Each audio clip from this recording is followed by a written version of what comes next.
Go ahead and get started so we can conclude this as quickly as possible and get outdoors or back indoors somewhere else. I know a couple of folks have said it's a little cold in here. I'd apologize for the air conditioning, but I'm not going to because I know at any time it could go out in this building still. So there you go. It's better.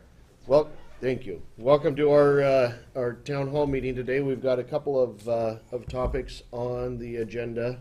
One being tourism and event promotions, and the other being a possible change in government for the city of Washougal. So we're going to dive straight in. Dave, do you want to kick us off with some information? Sure. Thank you, Mayor. And good morning, everybody. Thanks for coming out on this beautiful Saturday. I just have some very brief comments about the topic that you see on the screen, and then just open it up for our informal town hall conversation. So I'll just go over very briefly what our strategic plan says about tourism and events and the downtown. We can share some information that we have collected about what's happening this summer, so just kind of informational, some of the things that are going on in town. And I'm sure it's not an exhaustive list, and we hope to hear about more things perhaps this morning. And then just as a little kickstart, what some possible options might be or role for the city in this area. Council will be familiar with these, but for those of us that aren't familiar with this, our strategic plan has some pillars, 4 pillars, which are areas of focus for all of us.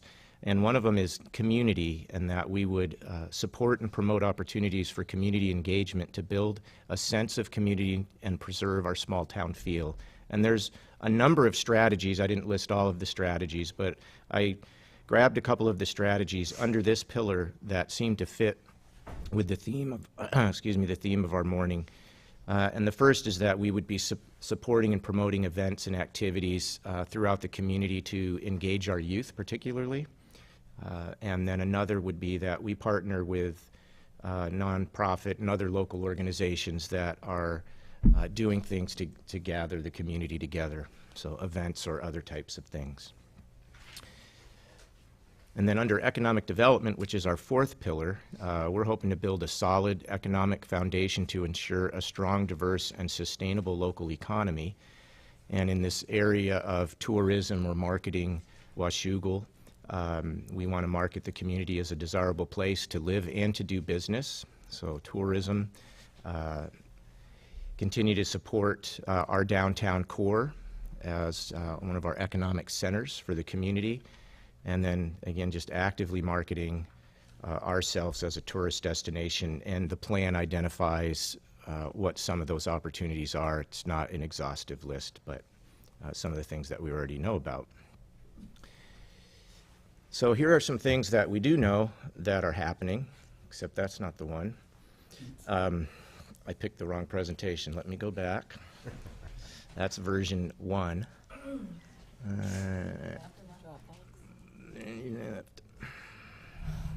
Dropbox.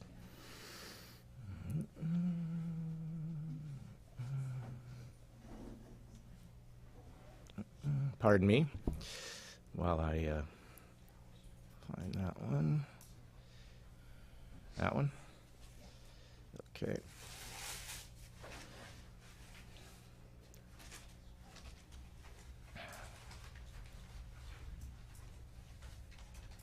There we go.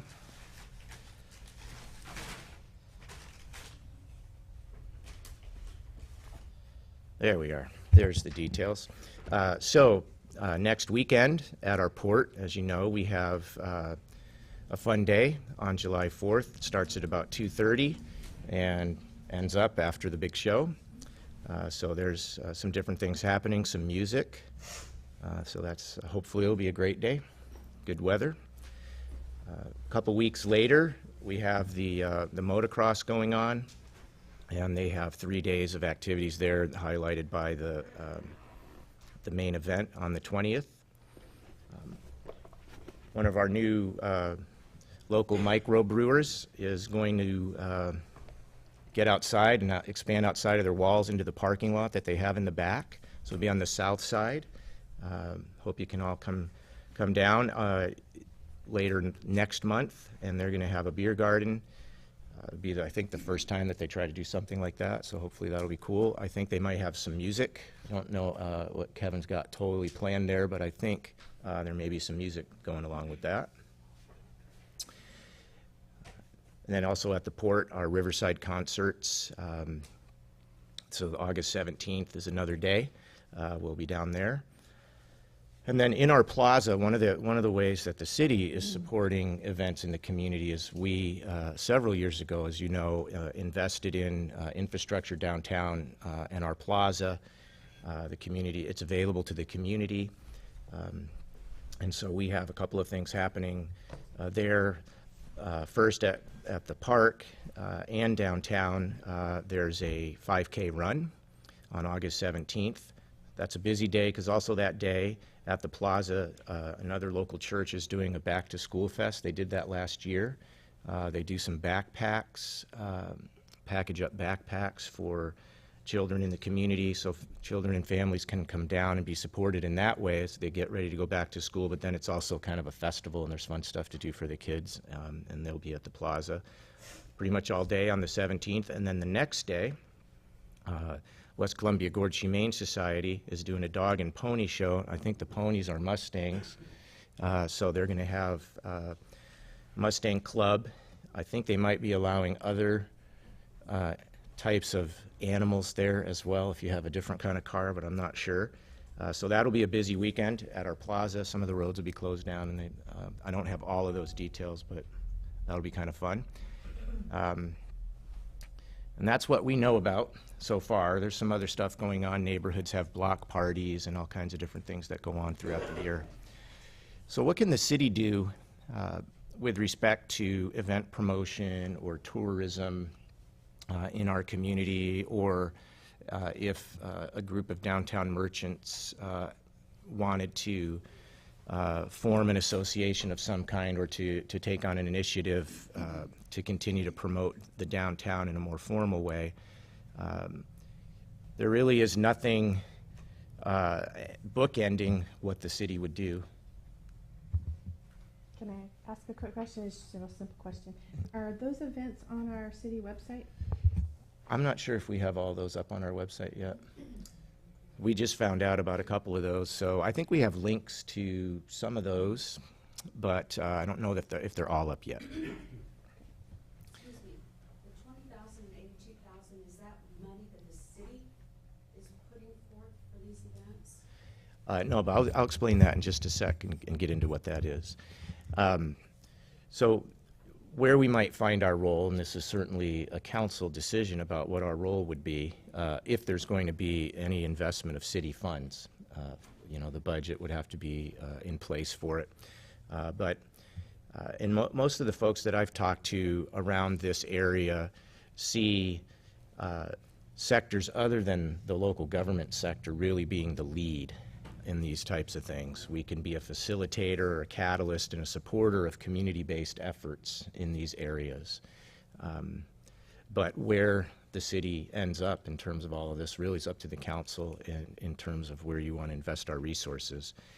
As you'll recall, in the budget this year, you set aside $20,000. It was unidentified in terms of what it would be specifically for, but the notion was to identify something in the strategic plan that resonated with the council, or a couple of items that resonated with the council, and where you would want to take some initiative and use these funds. And so as we've been preparing for this one over the last month or so, just tossing out the thought that perhaps this area would be an area where you might want to invest those funds.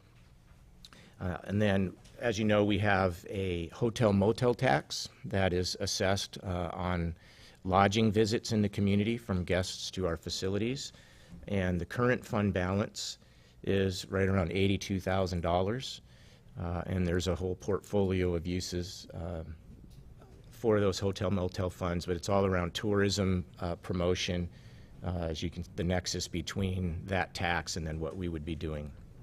There's a hotel motel. Go ahead and Folks, let's go ahead and let Dave get through the presentation. I just would like a little bit more detail on the legal restrictions on the use of hotel motel funds. Sure, we can do that. Jen's here, and Jen can talk about that in a sec.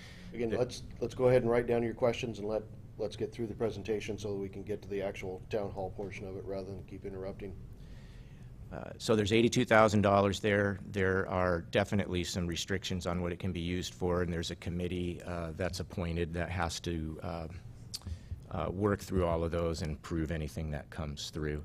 But it can't be used for just anything. There's some certain time limits. I don't know if you can give a very brief. You want to use this one? No, it's fine.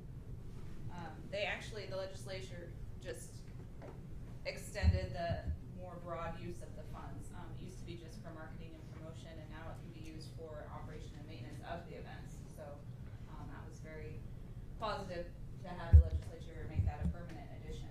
It did change the role of the lodging tax authority committee a little bit, but we'll get that in place here shortly so that we can get those events moving forward. So far, year to date, it'll support the 4th of July show. The fireworks is what the fund typically has paid for in the past. And then this Suds for Sight is the most recent event that we supported here at the city. So there are restrictions, but they are a little more open than they used to be. Well, I'll add that they're using some of the lodging tax money to finance the Hilton Convention Center. So you can use it for any tourism-related activity, and so long as there's some kind of link to tourism, it can be used for that. It is supposed to draw folks to the area and support the stays in the hotels, because that's where the money comes from. It's from the overnight stays in the hotel, or hotels, there are two in town. And there's a little more leeway with the requirements on those as well. It's more of a reporting requirement versus actually counting that so many came from more than 50 miles. They've actually put a little less lenient, or a little more, little less on that side of the reporting. So it's exciting. I mean, it is money available to support the local economy and to support the local hotels. By local hotels, you mean just the Romney? Folks, Western? ma'am, we're going to hold questions until they're done with the I wanted to ask presentation. one, so I wanted to ask one. Thank you. We're going to hold it, Would that be? ma'am, we're going to hold questions until we're done with the presentation. So that was really all that I had. Just wanted to point out that we invited a number of folks to come today. Some were able to make it, and we appreciate that. A number of folks indicated that they couldn't make it on a Saturday, but they are interested in what might be happening or what efforts might be undertaken. So that's the kickoff, I guess. We do have three members of the Hotel Motel Advisory Committee here. Brent from the Chamber, Peter from the Lions Club, Karen, you sit on the committee. Right. So that was it from the staff side, and then there were a number of folks that were invited that came and have some information and maybe some comments to share. I don't know if you wanted to have those folks who are involved in this speak informally, and then. If they could be introduced and they want to speak, that's fine, but I'd just like to know who they are. Right. Well, we have Peter Anderson is the first one here with the Lions in Washougal. Peter Anderson. I'm with the Washougal Lions Club, but also we have a Washougal Lions Foundation, which is a 501c3 corporation that just got formed up a couple of years. The Washougal Lions Club has been around since 1940 in this community. Primarily, we work with site conservation, preservation, hearing conservation and preservation, but we also have components that work with the youth, the elderly, and the environment. So that's what we're trying to, just men and women that are trying to serve in the community they live and work in. Brent Erickson, Executive Director with the Camas Washougal Chamber.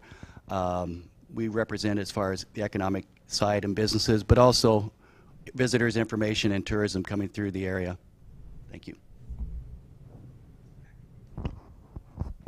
Did Brenda come? Not met Brenda. Hi. Oh, no, you're good. Let me take it, stand up. Thank you. My name's Brenda Schallberger, and I'm the newly appointed Executive Director of the Downtown Camas Association, and was invited here today. I'm just interested in how we can partner to bring more tourists to both towns.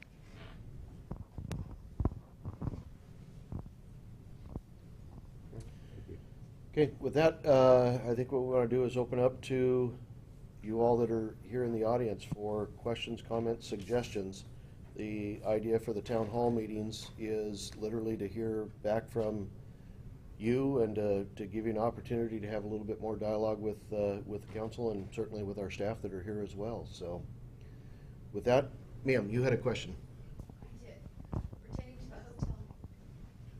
My name is Gloria Blake, and pertaining to the hotel motel funds, I'd like to know what particular motel and hotels you are referring to, and exactly how that money would be applicable to private businesses.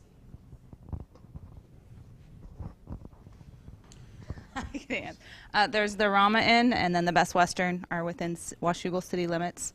And it's actually a per night charge that the tourists that stay there or the people that stay at the hotel pay. So if to the state, and then the state allocates it to the city. Part of your bill. So is that in addition to the taxes that they pay for boarding at a motel? It's included in the overall nightly stay. So how, I don't know if each, because sometimes it's like a $1 charge, sometimes it's a % charge. It just depends on each individual. It comes out differently on each bill that I've seen. 4%. Ours is 4%. So that's pertaining to revenue that you have on the Are you taking city money and spending it for the motel? No. So this is revenue we're collecting. Correct. Yeah, my name is Joel Levesque. I've been to joint meetings with the city council from Washougal, the city of Camas in the past. 3 years ago, I made a statement that this is supposed to be a government. Joe, could you put the microphone a little closer? I can't hear you, I'm sorry. You got the same problem I got. I made a statement that it was a government of the people, by the people, for the people. And from what I've experienced in this community here, it's not for the people, it's to the people. It's something a lot of work went into. This cost people a lot of money. There's a lot of social engineering going on. A town hall is something we're supposed to get together and do something here. It's either going to be a city manager deal or the way it's been. No matter what you choose, nothing's going to happen in this town. It's still going to be a good town. However, there's one big problem that you have in this community. It's not just you guys didn't cause it. I've been around a long time and I know what caused it. It's been going on for a long time. 50 years ago, my associate and I built 2 apartment buildings south of Seattle in the winter, 3 snowstorms in 55 days.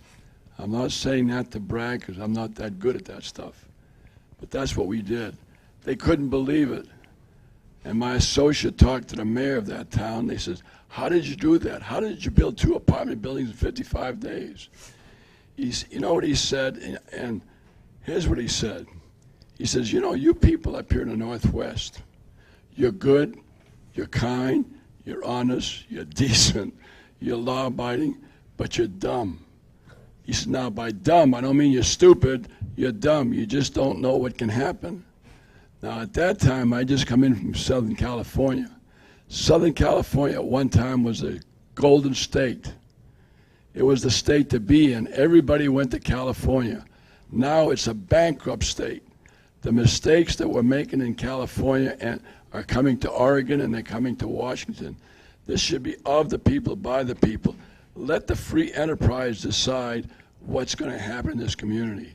I tried to generate a lot of revenues in this community and I get turned down. At first I thought it was like a political clique going on. I'm beginning to think it's a political conspiracy. Joe, this discussion is on tourism and events.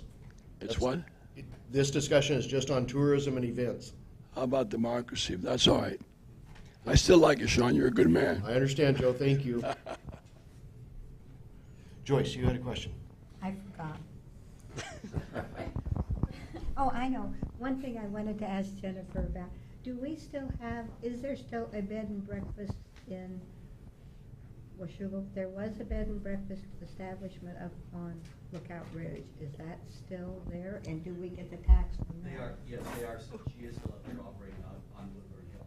Okay. Woodburn Hill. Okay. We do not get any tax. They're not identified on our bill or on our revenue report from the state. So Could they be, or are they? If they're getting actual clients and there's revenue from it, yes. I'll write that down. Tripping over chairs. Excuse me. Hi, Kurt Godso. One just a point of information and then a statement of opportunity perhaps. One event that was not listed that is coming up reasonably soon is August 3rd and 4th. There is actually one of the more popular mud runs in the U.S., the Spartan Race, is actually going to be up at the Washougal Motocross track. We know that we have a couple of friends who are going to be, some of the crazies out there running around. One opportunity, perhaps as we move forward is that is an event where we have many people visiting our community, staying in hotels and then traveling up there for that event. There was the mention of the Amnesia Beer Garden on the 26th, 27th. They're always, centered around some of these larger events where we have an influx of people. If there's any way that we could put some research into, cross-pollinating or combining some different events. So if we, as an example, if Amnesia's Beer Garden, rolled over by, a little bit of time and had that same weekend, we would have the opportunity to have a large influx of people drawn into the local community and have some revenue generated from that, secondarily from that event. So not a lot of cost, but some opportunity perhaps for some coordination with the motocross events and things along that line. Kurt, did you have a question as well? Yeah, Harvey Olson. I don't need the mic, but I think it probably is beneficial for everybody here. It's bang for the buck. If you spend $1, let's hope we get $1 plus back. Nobody has mentioned spending money and getting money back in, and tourism and events. Let's hope that the council, in their fiscal prudency, and I know most of them are, if not all of them, and the mayor, plan anything that will get us back a return that our money is then going to be worth spending. Thank you.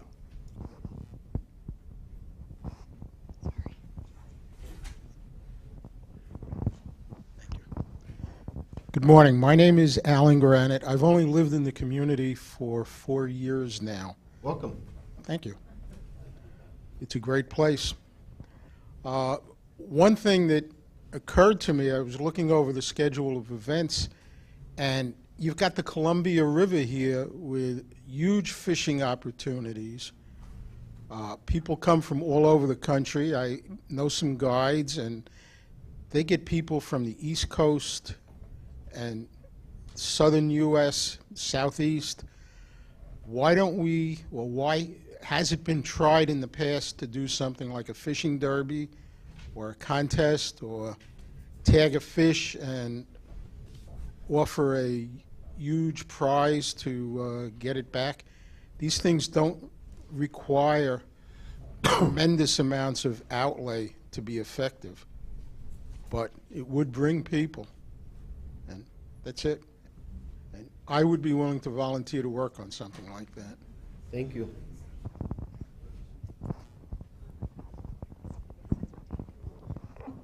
Hi, I'm Erin Mitchell. I'm the manager at the Pendleton Woolen Mill store. Two things. I have a banner that is from Farmers Market that used to be here. I don't know if anyone is part of Farmers Market and would like their banner back. The other thing is to let people know that we're having a huge warehouse sale that is August 15th through the 18th, which fits right in here nicely in the August. And we picked that weekend because the Spartan Race was the 3rd and the 4th. We've tried in the past to try to link into other events, And a lot of times they go right to the area, do what they need to do, and they leave town, especially if it's just 2 days. But I know the beer garden would probably be good with the Spartan race. Anyway, so I'm going to contact the city so we can get our information on the website. But that's all I have to say. Yes, Gloria Blake. In addition to what Alan was saying in regards to Columbia River tourism, I'm from Augusta, Georgia originally, and the Savannah River down there hosts national boat races. So maybe something pertaining to that. I know we've got a lot of boaters in the area. Portland would draw a lot of attention to this end of the river. Maybe something to that respect. We have the National Motocross. Maybe we could look towards doing something like that for the river. Keep the ideas coming. This is what we want. Just talking to Brent here, Angard. The event for Amnesia would be really a good move to go to the Spartan weekend because it's also Camas Day weekend that same time for the Amnesia Brewfest. So just a thought that possibly if they could move it to the Spartan weekend, then they could work hand in hand. I just wanted to point out a few things, too, for the members of the council that aren't aware. First of all, Washougal is, in its own way, has a unique situation being the gateway to the Columbia River Gorge. And the city needs to capitalize on that because you have so many recreational opportunities out here in Washougal, be it the dike, be it Steamboat Landing, the marina, to your refuge. In fact, I've been in discussion with the refuge people to see if maybe we can create an event there in 1st of October for the birds flying back to their other areas of such.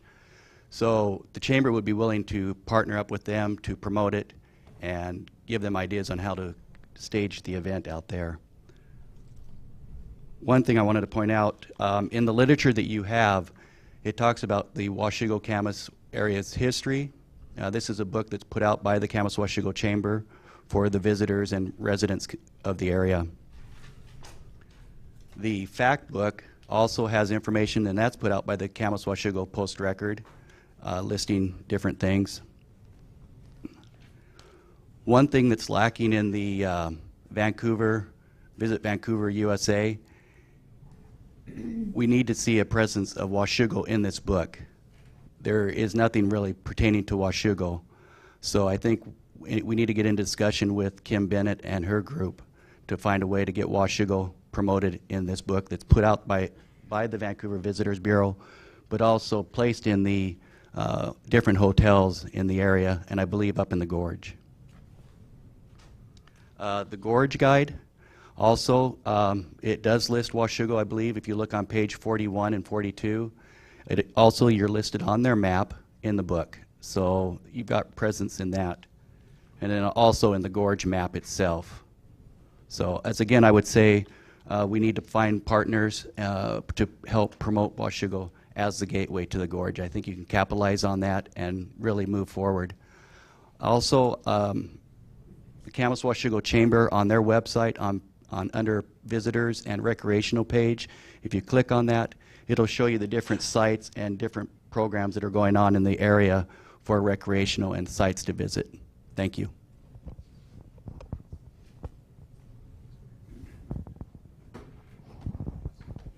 Yeah, my name is Rod Morris, and I've known in the past we've had the motocross weekend. We actually organized and had buses that ran back and forth from the motocross track back here.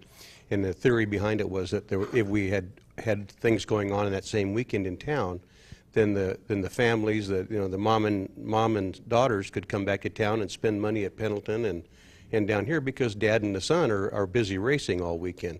But that was a popular move by having the bus here and running back and forth up and down the river. And so I know I used to go to up to Elma, Washington, and that was when the World of Outlaw dirt track racing was on. The whole city embraced that, and they had a citywide yard sale. They had the parade down through town. If we could get the motocross people to bring a couple of big trucks and some motorcycles back through town, you know, there's a lot of kids that enjoy that stuff.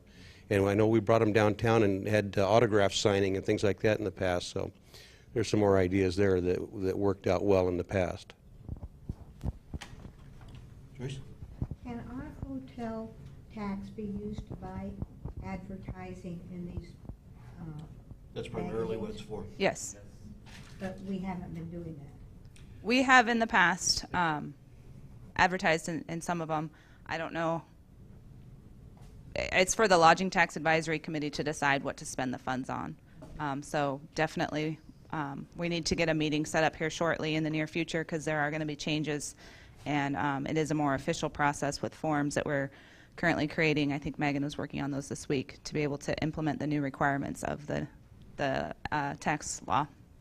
So I will be convening a meeting, an actual meeting, not an email meeting, hopefully of the committee members to be able to talk about those types of things and see if there's other opportunities to promote Washougal this year. And that was certainly one of the topics that we had at the last meeting just, was that 2 months ago? 3 months ago? Yeah. How time flies. It's advertising in some of the other pieces in there that are more gorge central. One of the comments was about bang for your buck, and to clarify, with Suds for Sight, the participants in that race paid $25. $800 went immediately right back into the community, into the pubs that were, because you got a ticket when you entered the run. That ticket was exchanged for a drink, whether it was a beer, water, or soda at the pubs that were involved. We then paid $1 for each one of those tickets, so $800 went right back into the community, into those pub owners.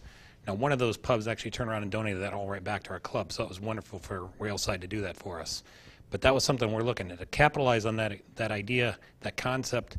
Next year, what we're looking to do is to take the beer garden theory and expand it to a micro brew fest. Vancouver Micro Brew Fest, the Vancouver Brew Fest that happens in August, 5,000 participants last year. Who's Your Daddy Brew Fest happened the same weekend that our Suds for Sight was. They had 3,000 participants in downtown Vancouver. Can we get 5,000 down here? Where are we going to put them? But could we see maybe 10 microbrews in the plaza and have an event where it is a 2-day event? We've got some beds in the hotel. We've got some other events to tie in. That's what the Washougal Lions Foundation is working on for next year. We've never done anything like this before. We're looking for some help. We are looking for community partnership on it because that's the only way this can happen is with a community partnership, both from the city, from other individual clubs and organizations, and just anybody else in mind. The fishing tournament you talked about. John Kaiser is a wounded VA vet, and he was trying to organize a veterans fishing derby. It didn't get off the ground. He's talked to the Washougal Lions Club. We're trying to work and see if we can come around with that, but it's something on that. We ran into, he just wanted to take a vet fishing, not necessarily a derby. We looked at doing in Wisconsin, many of them have the tag the fish. They've got a lot of lakes in Wisconsin. It's a lot harder to tag a fish out in the river and know that you're going to have a chance to get it again. It's done. There are some, and they do it up in the Puget Sound. It's done very successfully. We're looking at that type of thing. However, that tag the fish and put it in Lacamas, it's a possibility. We're looking at all that stuff, but we need some help and ideas, and this is what this town council and this town hall meeting is about, and I appreciate the city for putting this on. Thank you. Thanks, Peter. Joyce? How many people, Peter, were paid or participated in your Suds for Sight? We had 136 based on the badge numbers that went out the door. Based on the ticket sales, we had 156 maybe. But there were people, the encouragement was for the participants to go to each stop. One ticket, one stop. We know that didn't happen. We know that there's a 4-block or 4 pubs right down in the downtown area. They got the majority of the business. But we were okay with that. And we told the pub owners, if somebody tries to turn in multiple tickets, take the tickets. We're going to pay you either way. The idea was the participants should go in it because we wanted to put them into the storefront. We're looking to change that next year, not only to have the beer festival or the microbrew festival garden at the end of it, but also to have other businesses to where some kind of a passport program. And the Downtown Camas Association does this. Battleground. We have sort of, bring the register events. something like that where ring the register, where the participants have to go in and whether it's a scavenger hunt or something like that, so the other businesses, other than just the microbrews can participate in it. Washougal Hardware, it can be a stop, they can get a ticket on that, the Washougal Mercantile can be involved in it. I don't know, we haven't figured this out yet, but we're looking to expand the idea because we like the idea of putting the people back into the shops. Jocelyn Lindsay, quick question about the farmers market. What's the status? What happened to it? Is there plans to bring it back? Currently, no plans that I know of to bring it back. It was being run by a separate organization that no longer had the folks to be able to put it together and manage it and go from there. Excuse me, did the city give funds to help promote that at all? I don't recall that we did. We did in the earliest year. We provided some seed funds for that, but I don't think there were any in the third year, and I'm not sure there were any in the second year. Excuse me, does your downtown association receive money from the city to help support you? Yes, we do. We receive $15,000 annually, and then we are responsible for raising funds, the bulk of our funds for the organization, through donations. Through donate, is it like the city people just donate? Well, we have the advantage, because we're a historic Main Street, of being a part of the Washington Main Street program. So the Washington is the only state in the country I know that does this, where if you can designate yourself as sort of a historic area, you can have businesses in Washington pledge their business and occupation tax to your Main Street program, for which they receive a tax credit of 75%. It's still a challenge to, because it's still a 25% out-of-pocket donation, but that's our job, is to help people see the value of supporting the local economies with their business and occupation tax. But we have had some straight donations because people see the value, of what we do. Usually that comes from the merchants and the businesses who are needing the promotion. My recommendation, Trent spoke very strategically about making sure that Washougal and your market niches, like your breweries, are well represented in fishing in the regional magazines. But if you can afford, I didn't know that the money coming from the hotel tax was so high, but you have a lot of people like Peter and great people putting on the events, and they just need the support of getting the word out there, so you're not always marketing to the same people. So if you have like a marketing person who's making sure that they're connected with Kim Bennett of Visit Vancouver, and your regional publishers who are taking those magazines, thousands of them, and putting them at the Portland airport and places where a lot of travelers come through, and they know you're here, and if they're coming east, they'll stop by because you look cute, got a cute picture in the magazine. That's a lot of it is visual. People want to see a cute picture in a magazine of Washougal, even if it's like one corner, and they're like, oh, that's you? You're probably already doing this, but maybe a marketing person. Maybe you can find, I don't know if you can use that for salary, but a marketing person who can kind of pull the pieces together of all the good stuff that's happening and make sure the word's getting out. Do you know how much money the farmers market carries? I'm sorry to hear the question. How much money the farmers market makes in Kansas? Annually? I don't know. Can you find out? It's a non-profit, so everything they make they're putting back. Do they have to pay the fee by the spot? The vendors do. Okay, then you should know how many vendors you got. Well, we don't, I'm not, I don't. I'm just curious, because we had it here. If that's the case, if the city got the money, pay them what, $100,000, they can use it for the hotel, whatever they got.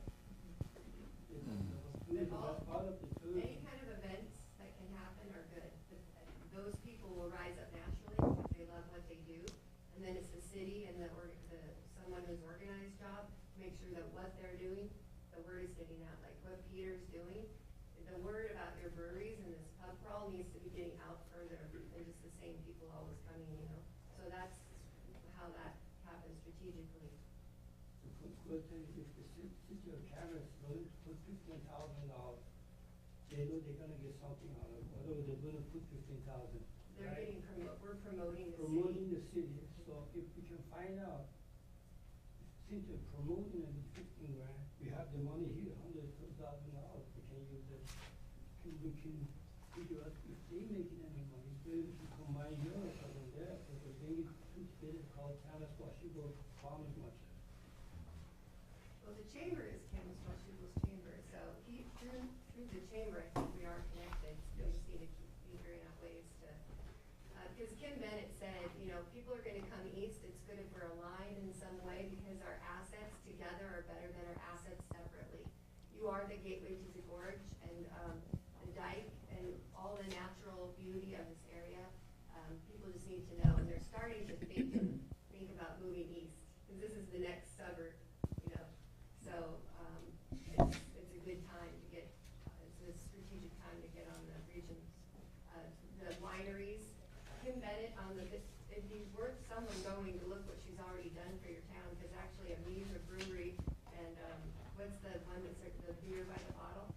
They're the top two in alphabetical order that she's pushing for you on her website. She doesn't have dollars to give, but any information you give her, she would be happy. She's all about bringing more people to our area. So any assets you have need to be on her radar, and she can, you know, plug those for you. And she has a huge network, and her literature is in all the hotels. So anything you can get into her literature is a great start. What you're hearing right here is free enterprise at work. That's what makes a community happen. 50 years ago, I remember reading in the paper, Californians going to Oregon. There was a big sign that says, "Welcome to Oregon." Across the road, it says, "Thanks for your money, I go back home." You're asking for tourists to come up here. What do you have to do to keep them here? A lot of people don't want other people to move in their backyard. But this is not the reason I wanted to talk. I read something in my devotion this morning real fast. But a proper respect for authority honors God. Let every soul be subject to the governing authorities. 3 months ago, there were about 30 churches praying for this community for things to happen. This town hall is part of a prayer of all these people are doing. How it turns out, I don't know. How that attitude is going to change, I don't know. But this is what made this country is free enterprise. Let's make it happen. Instead of asking for tax money and grant money, where are we going to get the money? Generate the money. There's plenty of money out there to be made. There's a gold mine in this country, and people don't even see it, and they don't want to see it. Not in my backyard. That's been going on for 50 years. They don't want anybody growing in their backyards. You got the Columbia Gorge out here. People love that. They love the river. They love the mountain. Everybody loves that. But that's God's creation. That's not, they honor the creation more than they honor God, and God doesn't like that. And the Bible talks about how a community and a nation can be punished if they do that. We cannot turn our back on God. And I'm not talking about church here. I'm not talking about religion. I'm talking about God. I'm talking about the truth, and in God we trust. And let's keep it simple, too. Simple prayers. That's all we need. Thank you, Joe. Yes, I'd like to ask in regards to making a purchase or investigating. Along Highway 14, there is a reader board located approximately between 205 and 164th. I know that reader board is used primarily for weather and traffic information. I was wondering if there would be a possibility of looking into having a reader board placed for this end of the county, since we are the gateway to the gorge, that could be used for the weather alerts pertaining to gorge weather along Highway 14 into that area, as well as using it for advertisement for local events for the Camas and Washougal area. There is one for weather that's right here on the east side of town going into the gorge. The State Department of Transportation does not allow anything other than weather alerts and traffic alerts on those currently, but there is one here in the community. is there any way to petition or request to use that in addition for city? I haven't heard anything on those type of particular uses. There are two of our members of law enforcement in the county have been in discussions with the Department of Transportation about trying to use those for other uses. I've not heard them in regards to promotion of events and things coming up, because the Department of Transportation wants those just used for alerts. So DOT owns the reader board? Oh, yes. And the right-of-way that they're in, and they're very specific. We've even tried to put some other signs out along the highway in areas that we own, but they're not real receptive to that. The city of Washougal could possibly try to organize a contract with DOT for advertisements so they could generate some revenue for your organization? Well, I think the point of those is for traffic safety, not necessarily Right. promotion. I understand, but a lot of times they sit there idle That's and not in use. That's the argument, is that there is a lot of capacity on those. Department of Transportation, from what I've heard so far, their argument is, that's fine, because they really only want you to see them when there is something to tell you that's ahead of you. They don't want people to get used to just seeing them and then not reading them. So when you see them flashing, you pretty much read them. You can, in Camas, we're working with them, the Department of Transportation will allow us to add to the food if they're open 6 days a week for 10 hours a day, and they'll allow us to add to the gas, obviously, and the lodging. And then there is a section for tourist attractions, but it's pretty rigorous what you need to be considered a tourist attraction. But for example, our brewery might be able to get on there because he's offering tours. It usually has to be interactive. He has to have parking for RVs. It's very rigorous application, but it is good, again, to get someone working to see what angles you can, work to get on those signs. Other ideas? Other things that you've seen in other places that might be conducive for Washougal to bring more people into the area? Yeah, Sean, Gene Cox. Down at the William Clark Park, there was going to be the possibility of, can you hear? The possibility of RV parking construction that was sort of set up. Are there any plans for resurrecting some of that area, or I know it takes money? I don't think it's ever completely died. The RV spaces are down there now. They're set up with everything, I believe, except for the actual electrical connections and the water sewer connections that will tie into that restroom that's there.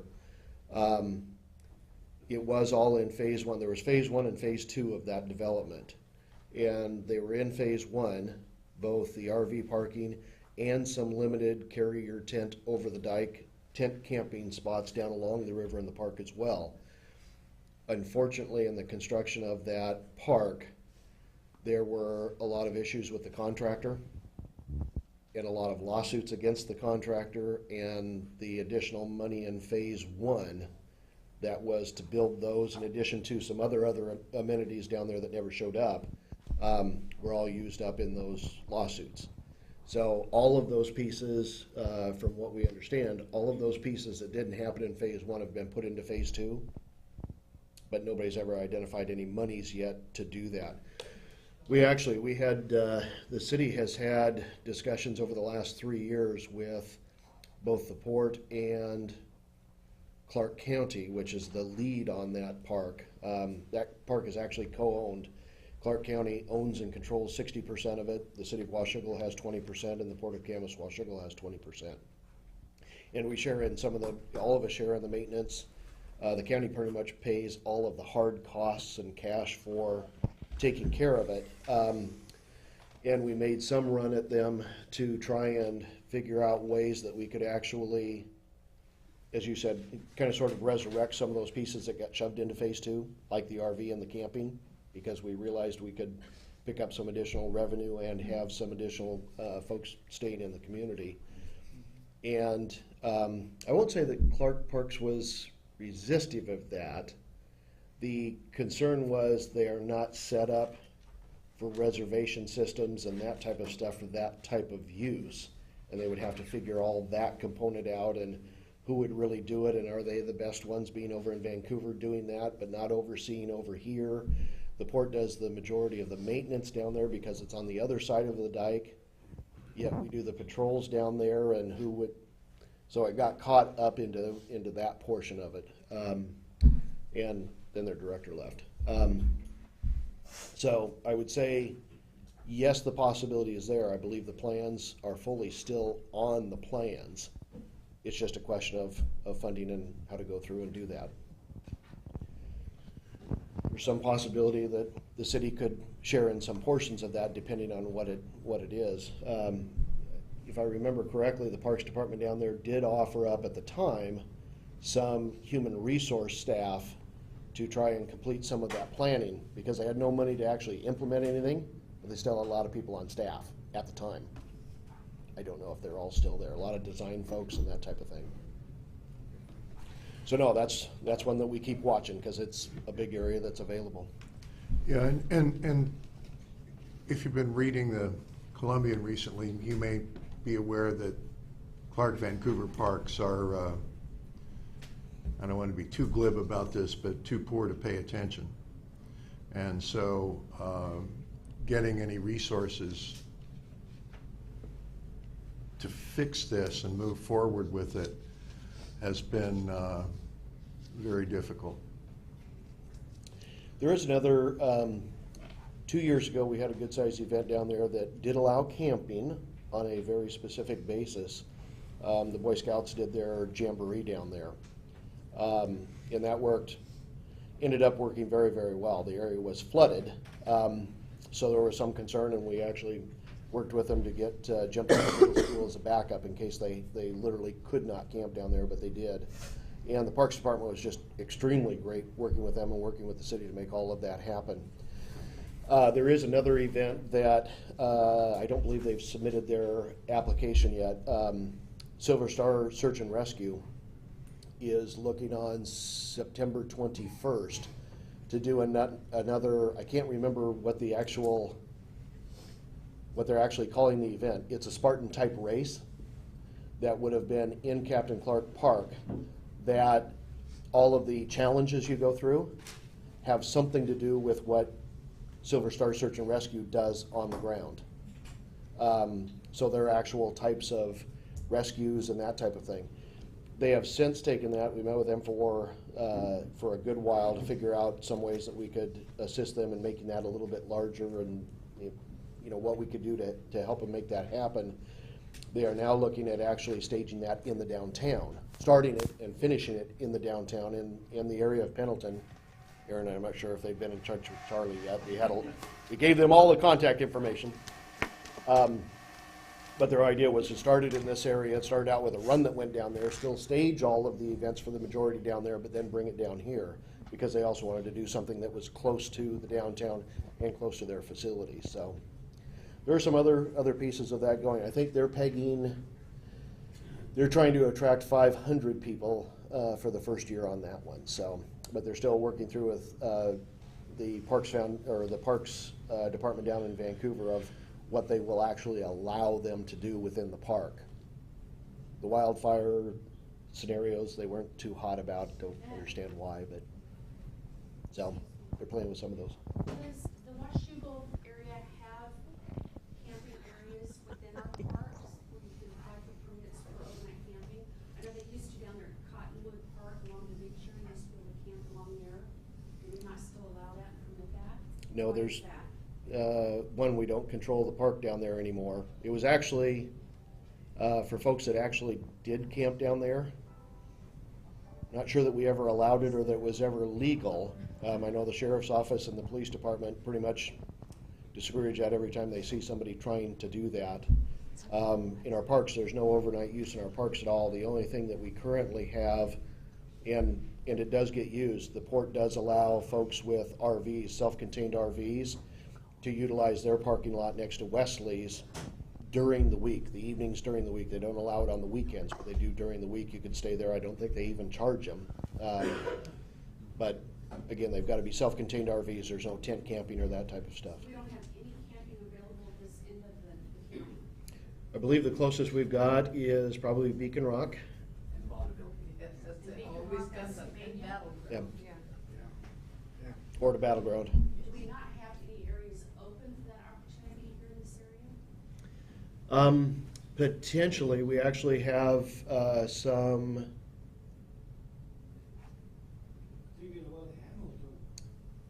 We have, I'm searching for the right word, I guess some relaxation of our city rules in regards to park areas that the council just approved on this last Monday that potentially could allow some RV use within our city parks if we identify areas that it would be advantageous, it's not detrimental to the neighborhoods around it, that type of thing.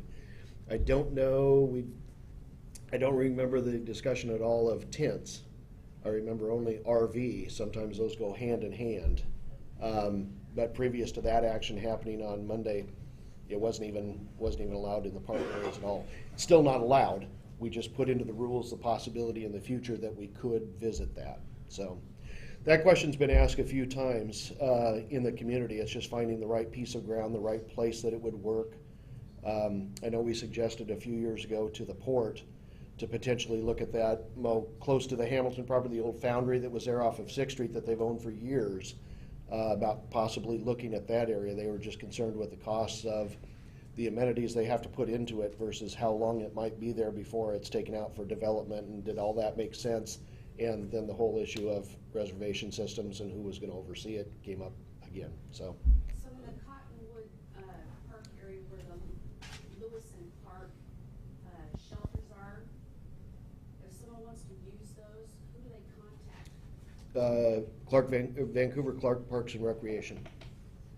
Why does the city of Washougal not manage that area? That was one of those questions that we asked the Parks Department over there, if we could take over that portion of it and or take over the reservation of all of the use of that area by permit rather than themselves, and they didn't want to give up that capability. Again, they have 60% of it. They legally own 60% of the park.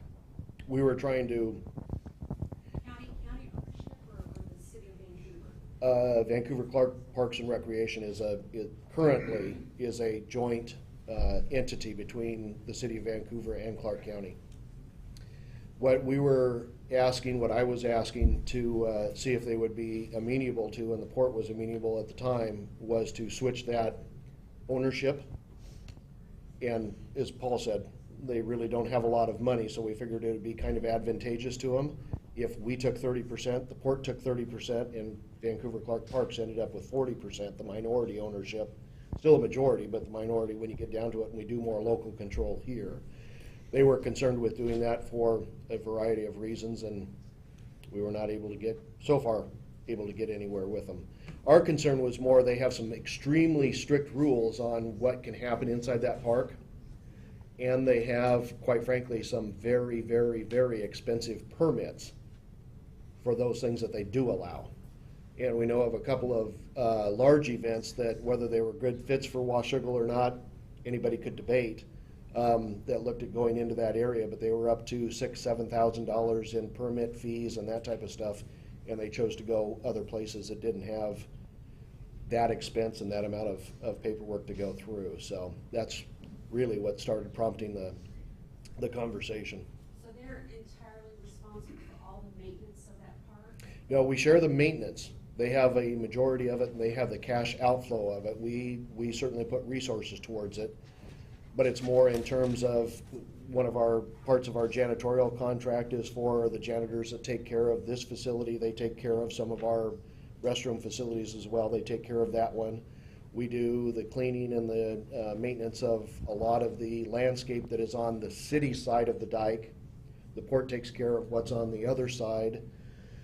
Our offender crews from Camas and Washougal go through and do regular litter picks through there, but the county actually pays for the utilities that are used for all of that facility. The restrooms that are on both sides of the dike, they pay for the caretaker that's there and all the costs of that.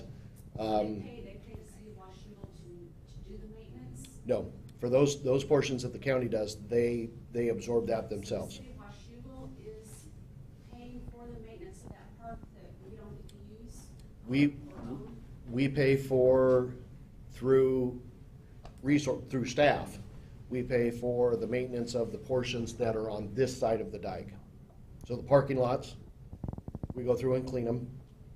The landscape areas, we go through and trim it. If you go down there, there's some landscape areas between the street and the parking areas that are kind of like E Street, where we go through and maintain those, and then we have the janitorial contract. I take that back.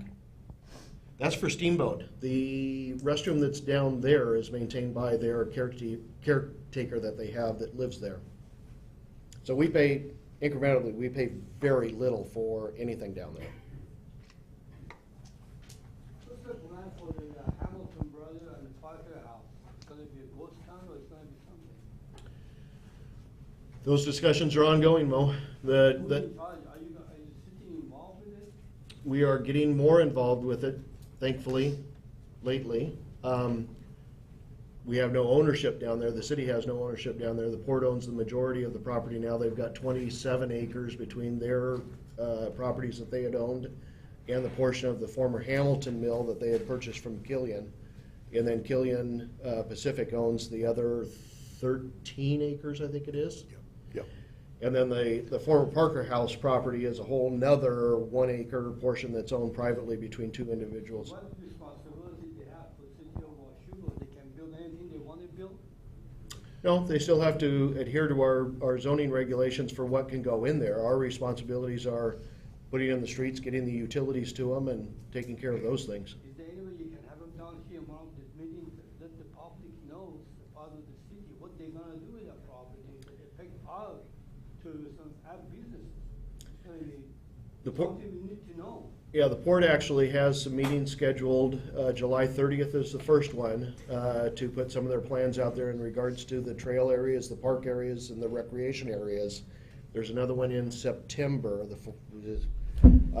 I don't know of anything coming forth from the Killian Corporation itself on what they have for their plans. I hope it's not gonna build another Safeway, it will be monopoly for Canada on Washougal, that's not Those, we would probably hope so as well, but those things are, again, when we don't have any ownership. Because people is asking and talking, they wanna know what's going on with that piece of gold mine property. It's been sitting there for 2.5 years, the Parker House half built. And it's gotta be something you got to come up in the business, that's how the business are over there. You need to do the food trafficking downtown. Yeah, the second port meeting, Mo, is September 24th. Those are some of those same questions that we were asking the port as well, and so far, the port's been a little bit more conducive to us being privy to some of the plans that they're bringing forward, but it's certainly in their basket to do those. Paul? I was just going to say, Mo, the Port Commission meetings are public meetings, and they're on the first and third Tuesday at 5 o'clock over at the Port Commission. And this kind of thing, at least the public information on it, is discussed at almost every meeting. So, So what I'm proposing is, why don't we have them join us here, have a joint effort, Camas, Washougal Port, have a Camas, Washougal Port get together here, joint meeting, and discuss the future of the city based on the facts and the figures and how much city makes, what the expenses are, and we need to bring more local businesses involved. I don't see any local businesses here today. Do you see any? Mm-hmm. How many? Raise your hand. Don't you think we should get them involved, let them know they should be part of this program? You only got one businessman here, and most of them, they didn't know about this program. You picked on Saturday, maybe we should change the timing so they can be able to do that. Yeah, it's certainly, Mo, the information for today's meeting. No, I mean, the date is that they have to make money. They can't be here, they run their business at the same time. there's a group called Local Connections Well, who are they? that Ken Klein from Riverview Bank is kind of the head of, and there's 120-some people on the emailing list. This notice went out to that. Those are local businessmen. That's who's on that list, and we can invite them. The idea is for you guys to get paid to do the job. For us is to pay you guys to do the job. Is we have to make sure they understand they've been hurt. I don't think most of the local businesses, they know you guys respond to what their needs are. Based on their needs, the city would grow. They need a customer, and basically they need to know, there's a businessman down here, maybe you guys talk to them more often to see what they feel, how they feel, what they should be done. Because they're the one making the money, they're the one to have to pay taxes to you guys. If you got 10 businesses that have to pay for the whole city expenses, that's not going to work. You're going to go back to raise the water and garbage and sewer stuff to make it even. You know it, Sean, this is a fact, isn't it? It is. If you don't have enough money, you have to raise it for the water, garbage, the sewer, whatever you can get out of the public. Well, all of that is understood. Like Yeah. Paul said, there were a variety of ways that we reached out to everybody, not just the businesses, but the community. We can't make them attend, but it certainly was out there. We did have a better representation at the last town hall meeting, which was specifically on the future of the downtown. Your point's well taken on the Saturday. The decision by council and staff in putting these on Saturday was specifically because we were being asked for a date to do interactions with the public that weren't our regular Mondays, weren't a weekday, weren't a week evening, but to try and do them on a weekend, on a Saturday, when more folks hopefully could attend, especially from the public, that don't necessarily work in the community and have commute issues, and to set that up. So that's the purpose for the Saturdays. Yes, representative for Camas Washougal Chamber of Commerce. You're actually here representing the local businesses, is that correct? That's correct. Are the businesses that are members of your organization, are they aware of the city council meetings? We sent out a notice to our membership the first of the week after we had received it from one of my members also. It did go out to 300 heads. How often does the Chamber of Commerce members meet together? We meet once a month at a luncheon we hold from September through June.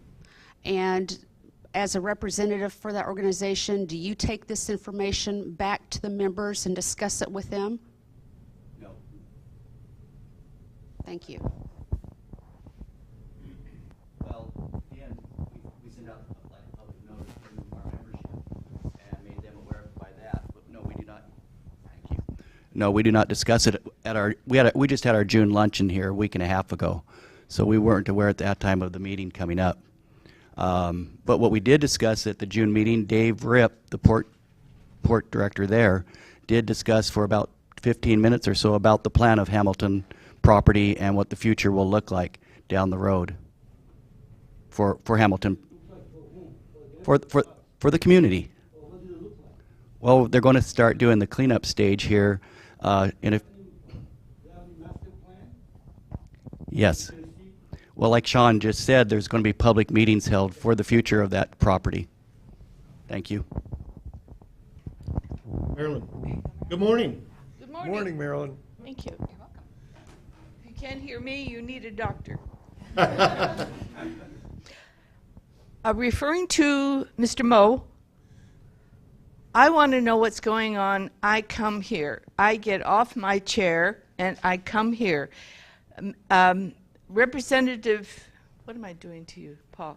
Greenlee has told you that if you want to go and find out what's going on at the port, you can go to the first and third Tuesday at 5 p.m. Thanks, Marilyn. Other ideas from folks, other comments, other thoughts in regards to tourism, in regards to events, in regards to events in the downtown area? Hi, Paul. Hi. Do you remember me? You bet. I'm working on your sign problem. Are you working on that? Yes, ma'am. Because in regards to tourism, I would like that not to suggest that that's what we're promoting. Exactly. I understand. We'll get it fixed. And in case the other people here that don't realize what I'm discussing, Love Street, there is a... Why are you waving that around? Can you not hear me? Folks, the reason for the microphone is that we're taping all of this so that we've got a record, so. Love microphone Street, is helpful. there is a public bench located next to the corner there, and on the street sign, there is a symbol of a woman on her knees that I personally find offensive, that may possibly suggest some type of prostitution corner, and I would like to have that taken off the street sign. That's not the kind of tourism we need to be promoting. We don't want to give the wrong perception. The Love Street sign right in front of the hardware store. Bill? I had a comment too about the port and people going down there to the port. The Parkersville historic people could use volunteers, use help. I go down there when I can, but I'm a pretty busy guy. Anybody that can help those folks out, go do it. It's an interesting group. They're doing good things and trying to keep things in order. So anybody that wants to get involved in that, step on down there.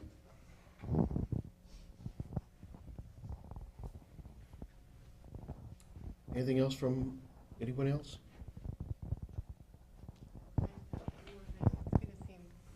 It's going to seem very minor, and you're probably already doing it, but one thing that's actually been very effective for foot traffic has been Facebook.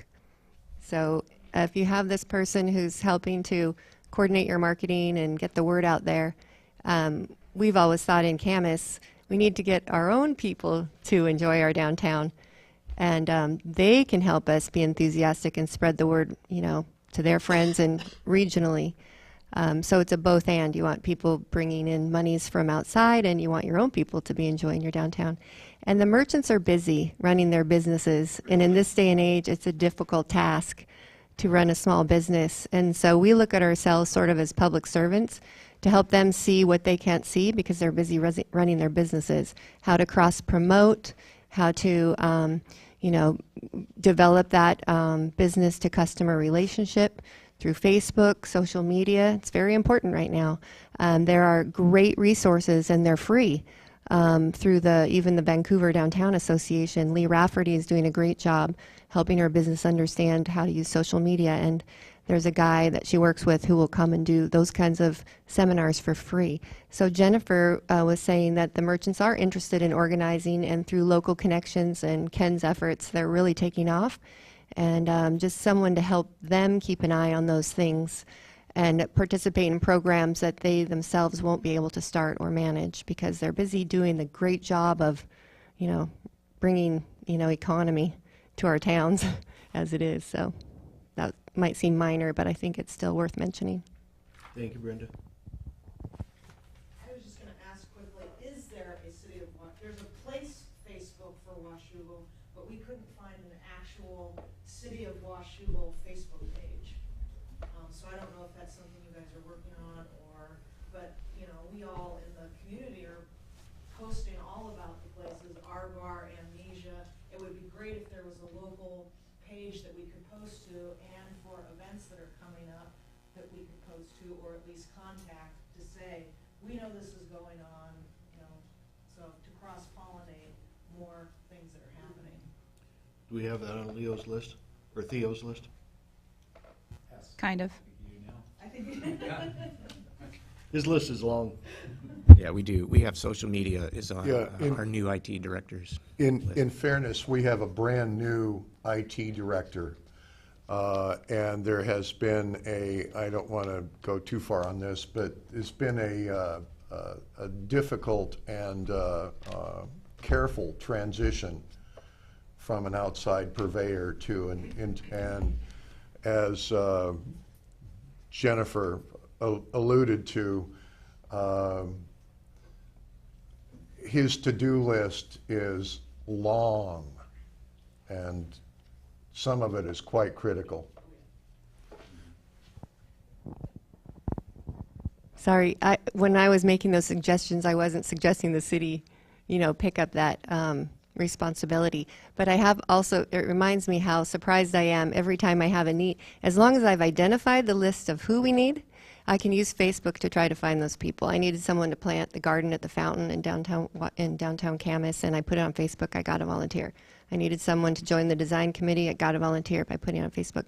But if you need somebody who can manage a Facebook page, you know, maybe that's something the city could do, is say we need someone to manage a Facebook page, and then they could contact not a city person to get that going, you know, because the city is busy. So, and that is a social marketing function, which I don't think is part of a city's responsibility, but that can certainly be done through the business.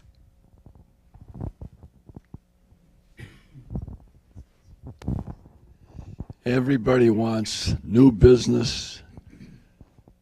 One way to accelerate business is to remove all these rules and regulations that have nothing to do with business. Right now, the people in Washington, D.C. just passed a $46 billion immigration bill.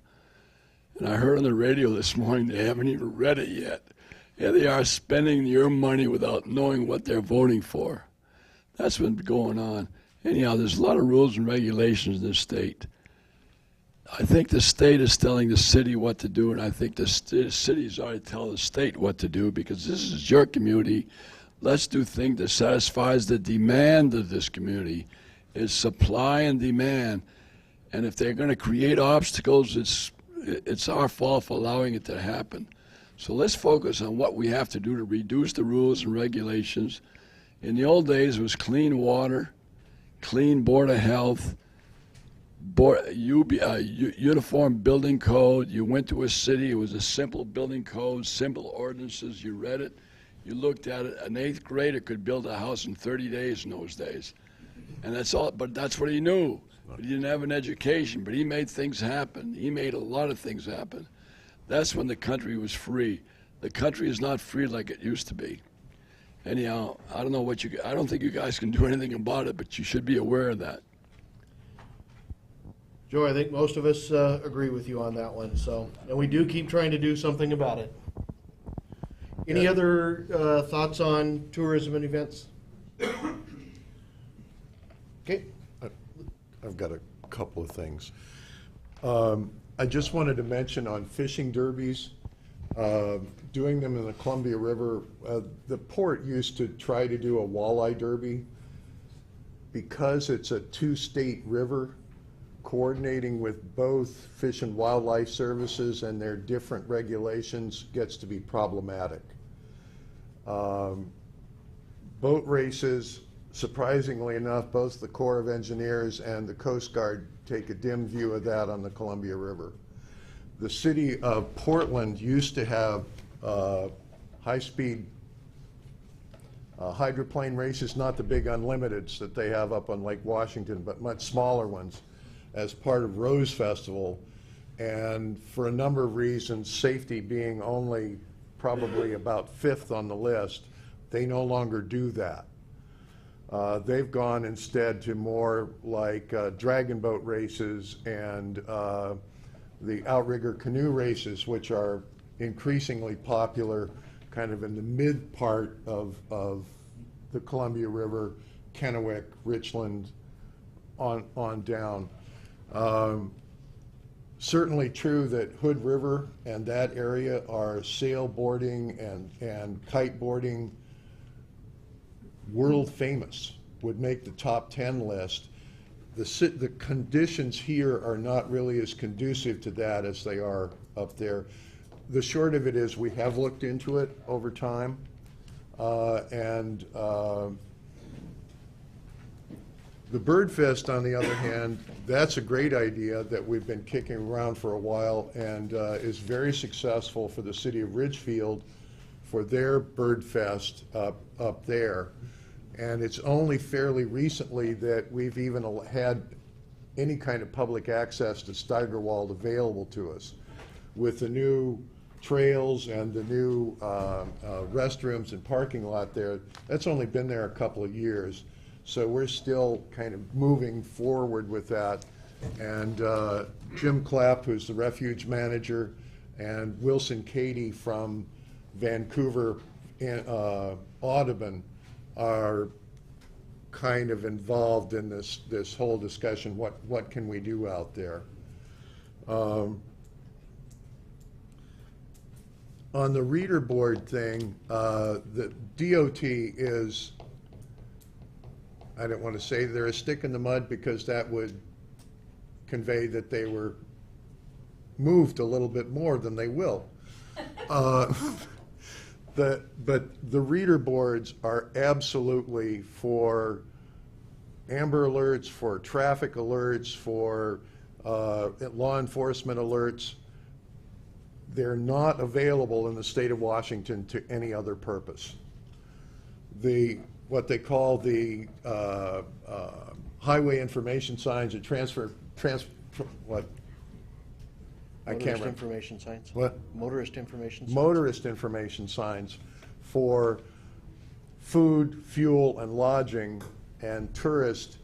There are a whole set of restrictions on those, and they are not cheap. But to the degree, I don't know if you've noticed, but there are new signs out there for the McDonald's that point to 15th and down 15th, which is, quite frankly, if I were going there, not the way I would go, but it's a good thing that they're pointing into the city. At one point, we did have poles that you could stretch a wire across and hang a banner from. If you think about Washougal, there are only a few ways into the city. Washougal River Road, 32nd, and E Street down at 6th and Lechner.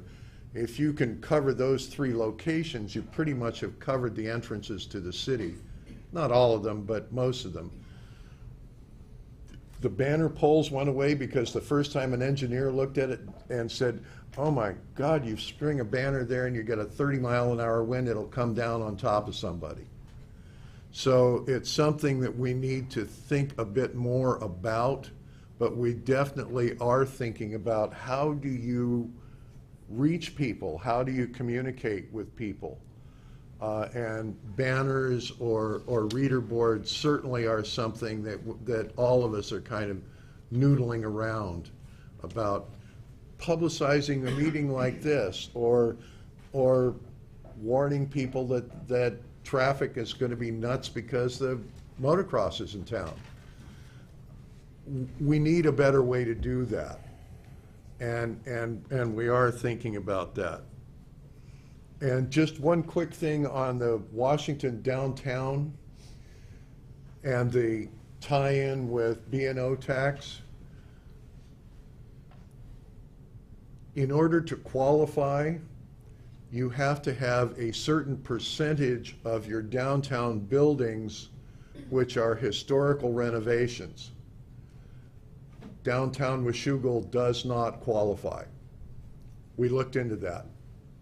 I personally spent a fair amount of time in trainings and on that, and we just can't figure out a way to qualify. That's it. Thank you. Bill?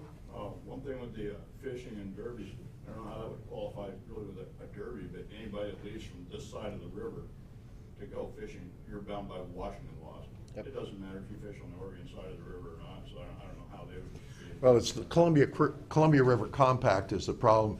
The kind of thing that you're talking about, there is no problem. The problem comes in when you're trying to do a competition, and that gets into an area of, is this commercial fishing or is it sport fishing?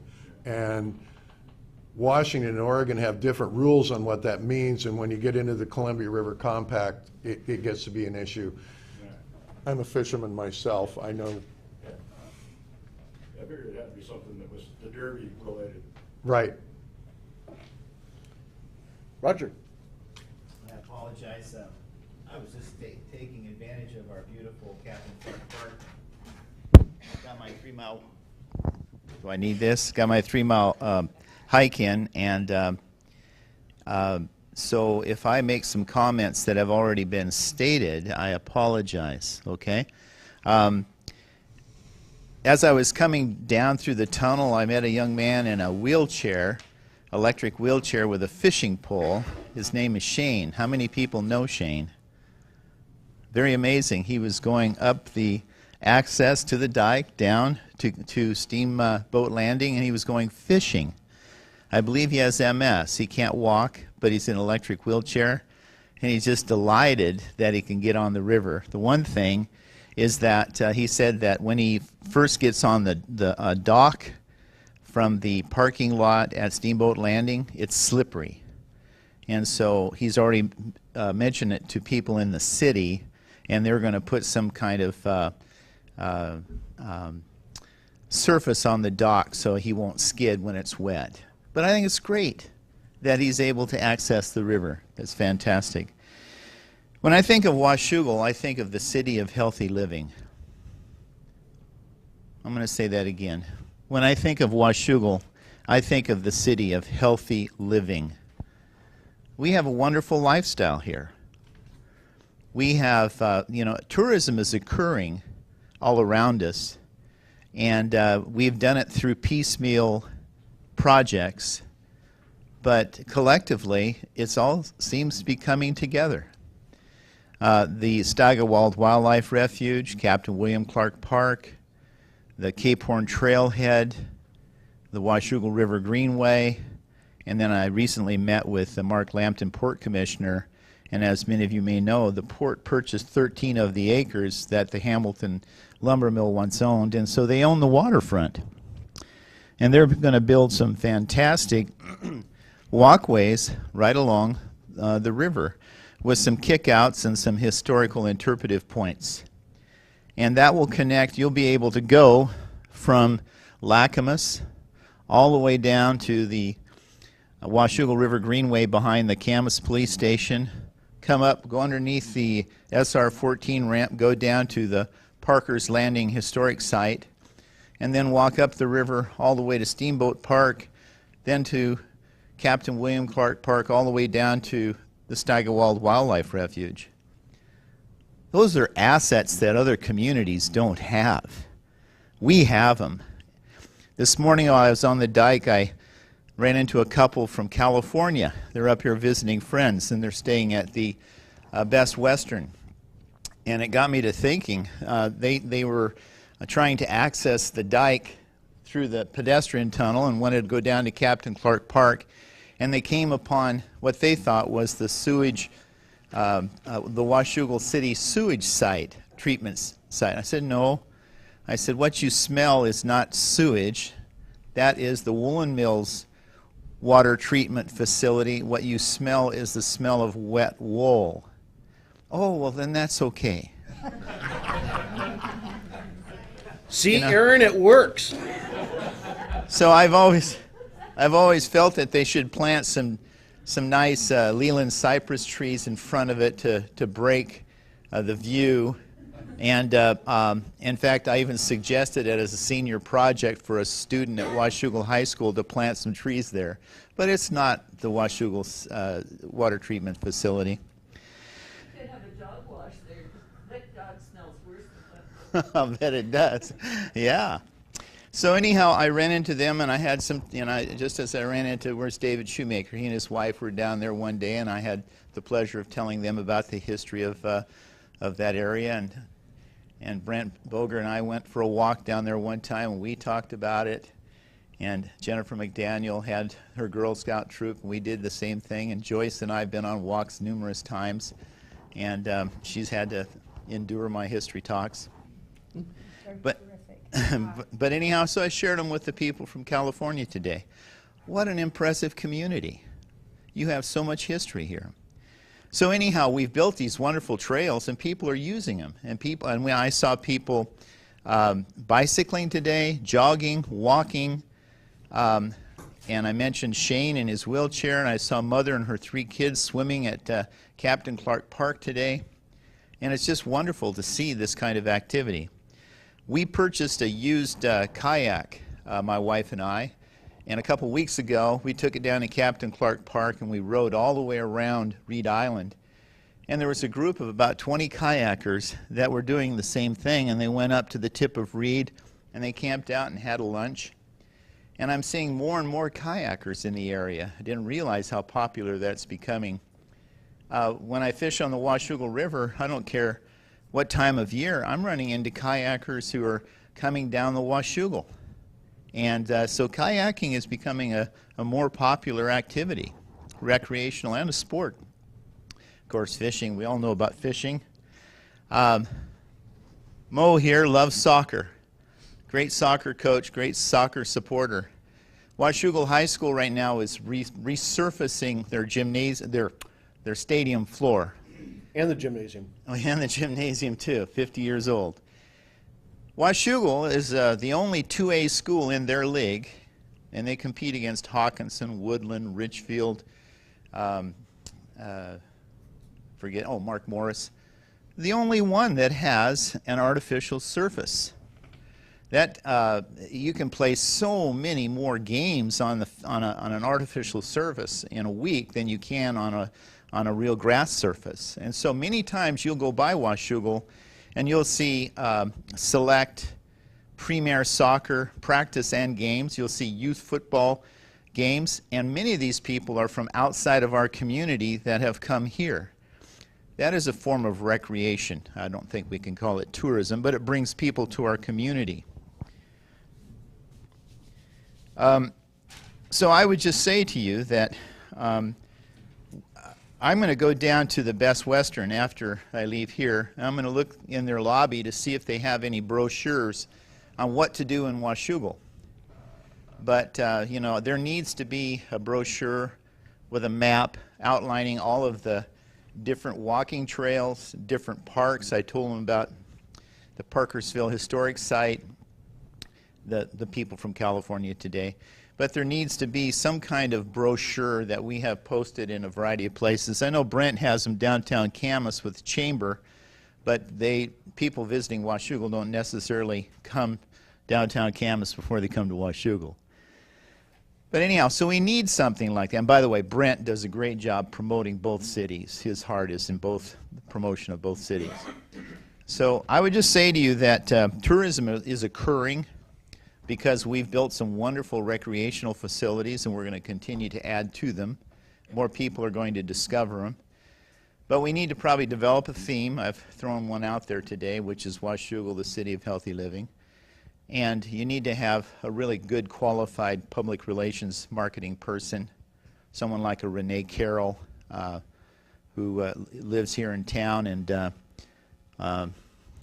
is a graduate of the Edward R. Murrow School of Communications and has done public relations work. She could really promote the heck out of our community, but we need... No. So anyhow, and then one last thing. I've been working with Jeff Gard, and he and I have a love for history. And before they build over the Hamilton Brothers site, they're going to clean it up first. They're going to remove all the debris, and they're going to level it out, make it look nice. And we thought it'd be nice to have one last big event on that property before it's built on.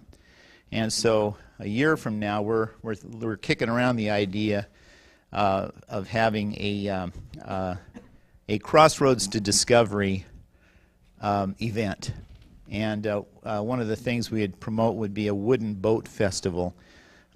We like the Columbia, the replica Columbia Rivadita that comes in from time to time, but there's also the replica William Broughton longboat that came up the Columbia 200 years ago. And there is a replica Chinook canoe now. So we get all three of them, and then other boat builders to come. And then we've already been in touch with Jimmy Rogers, the famed singer-musician from Camas. And he would love to perform. Be nice to bring him back. But we could have a nice event in August when the weather is great. And focus it on, I always refer to Washougal as the Crossroads to Discovery. I won't go into why I call it that, but you can read about it on the Washougal website.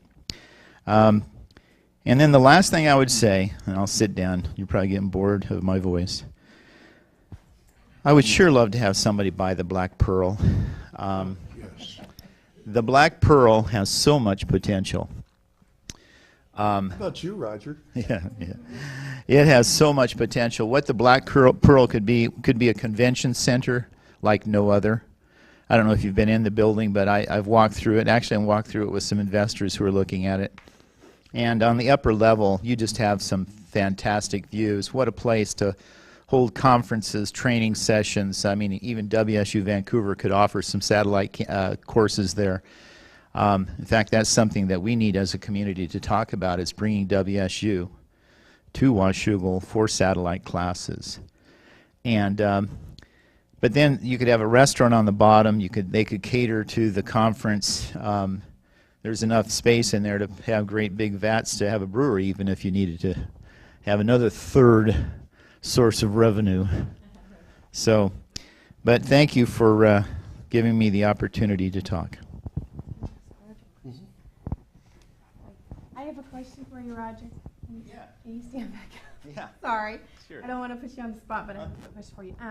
Being that you're a very successful realtor in the area and a great promoter of our city, I wonder if you think there's enough demand for, say, a travel and tourism office located somewhere here in this city?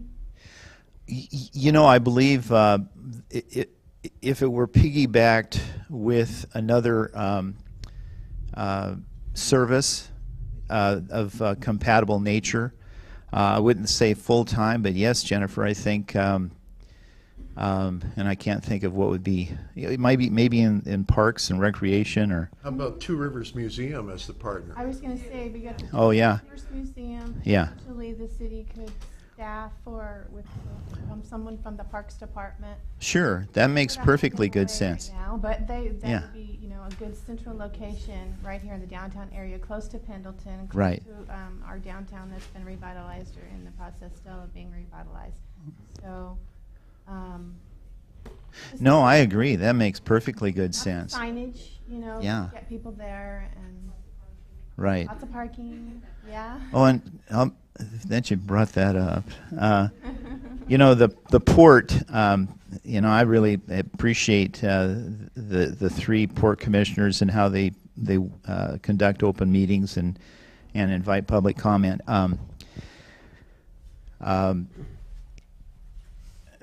When they purchased the 13 acres from Hamilton, there is a kind of a little inlet where they could put another boat ramp. Don't let them close down the current boat ramp and try and relocate it. We have the best marina in all of Southwest Washington. In fact, Vancouver's just turned their back on even providing river access, really. If you go down to Waterworks Park where they have a boat ramp, sand is filled in the boat ramp and you can't even get a medium-sized boat out. You go out 20 feet and now your boat's higher than it was when it was on the land. The demand for use of our boat ramp is only going to increase. The demand for the use of our marina is only going to increase. We need a second boat ramp. So if they're talking about maybe creating one, maybe a smaller boat ramp, kayaks, canoes, that kind of thing, I think that's going to become more popular.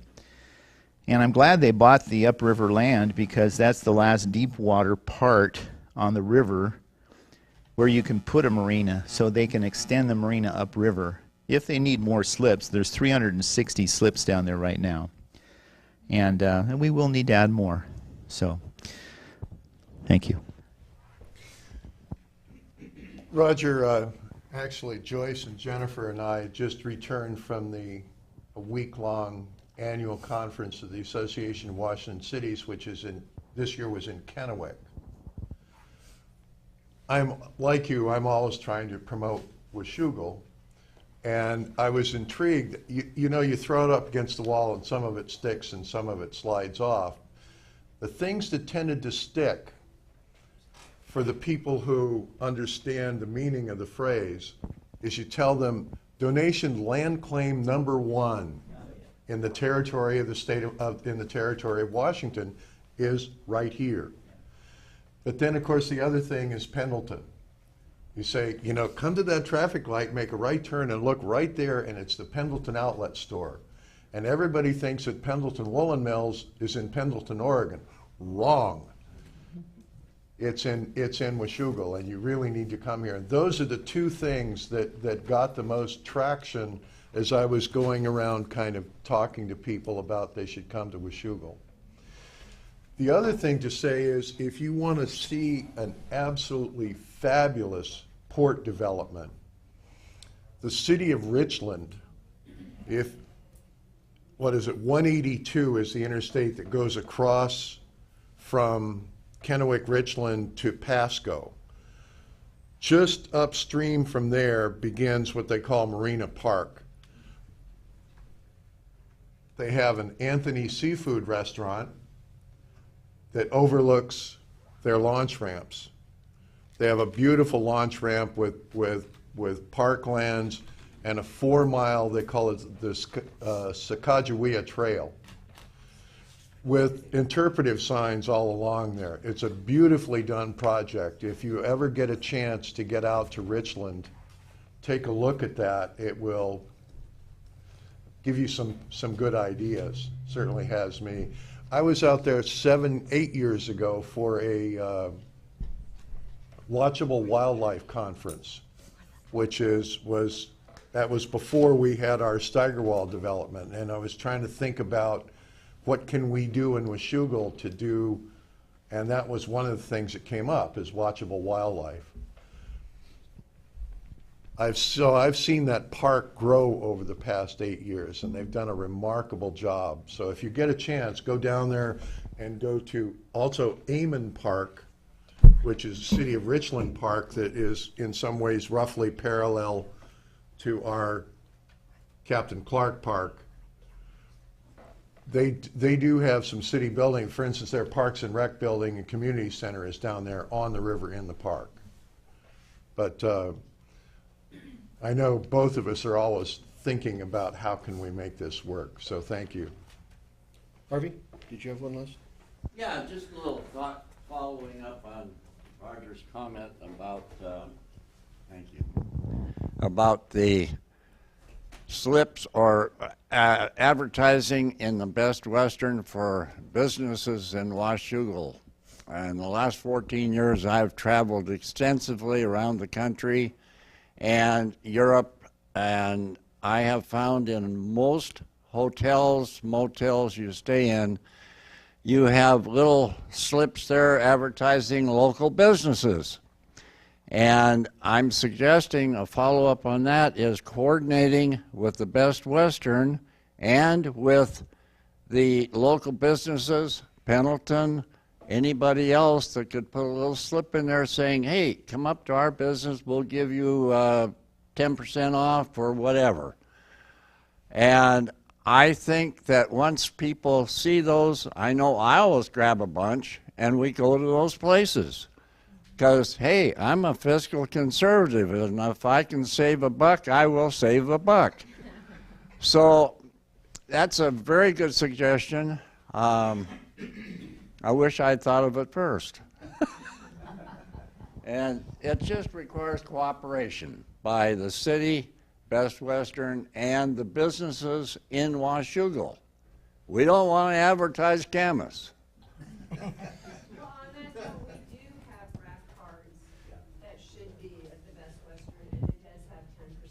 You're way ahead of the times, as usual. As usual.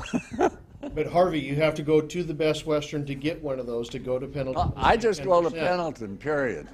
On another note, with just working together as a team, so many people come to our store, to Pendleton, to shop, and they'll be there for hours because they don't realize how large the store is, and I don't really want to talk about this. And they need places to go have lunch, and so if there's restaurant people here, that we can have a menu or information about your restaurants, let us know, because then we will send them there. Thanks, Aaron.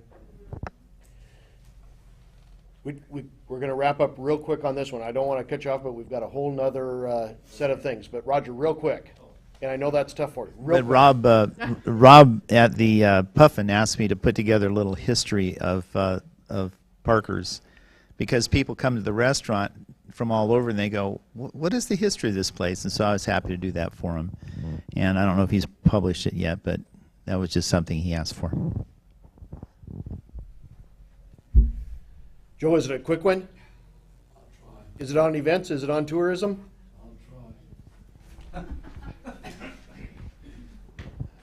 Roger's a good man. He's talking about that trail going along the port. I was planning a development out there. Joe, we don't want to go into this one. I'm sorry, but we don't want to. There was going to be a trail there on the development that I was going to do. The East talked about the port investing $6 million to buy some land. I talked to the port about giving them $5 million, and then $5 million to all the local nonprofit organizations in the city, plus bringing in $473 million in the community. And the CCIA never gave me a call on that. Nobody was interested in it because you people don't want any growth out here. And that's what's hurting the community right now. Joe, we're going to move on. Roger, thank you. You obviously you made a lot of notes while you were on that walk today. You got inspired. I got to take issue though with one of the things that you said. And I don't like to do this, but do you, as a good Husky, you really want to bring, as a fellow Husky, you really want to bring WSU to Washougal? Yes. Roger. You know, I think that'd be a great asset if we could. And actually, I've talked to Wes Hickey. He has some beautiful space in his downtown buildings. And so I want to, and even Park College, so I want to talk to Bob Knight, President of Park, and see if we can get some classes in our community. Why don't you also talk to both of them about putting a gift shop in that is WSU, UW, and the Penguins. Little retail in there. One of the things that Roger brought up, though, and I don't know if Aaron's still out there in the foyer, the wool water treatment plant is one of those things, and even my wife asked me the other day as we were driving past, you know, woof.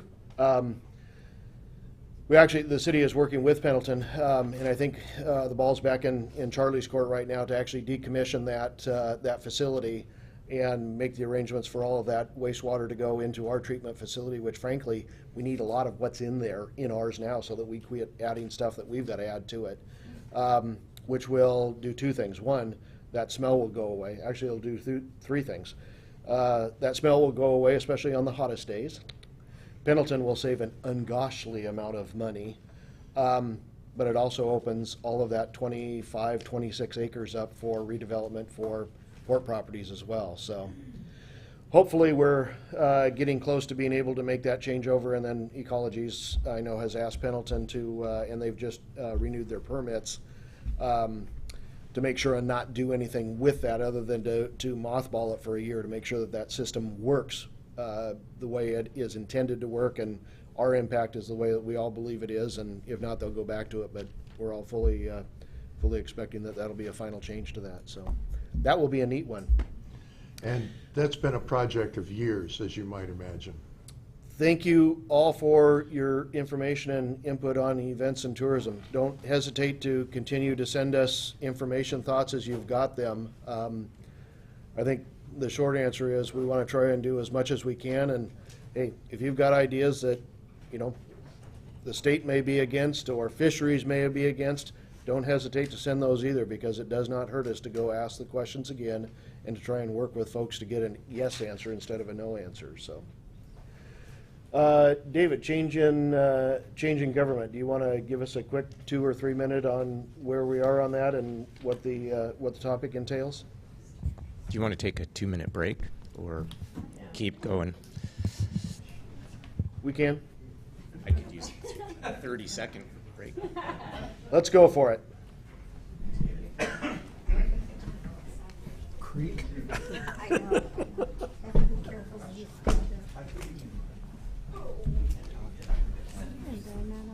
Hello.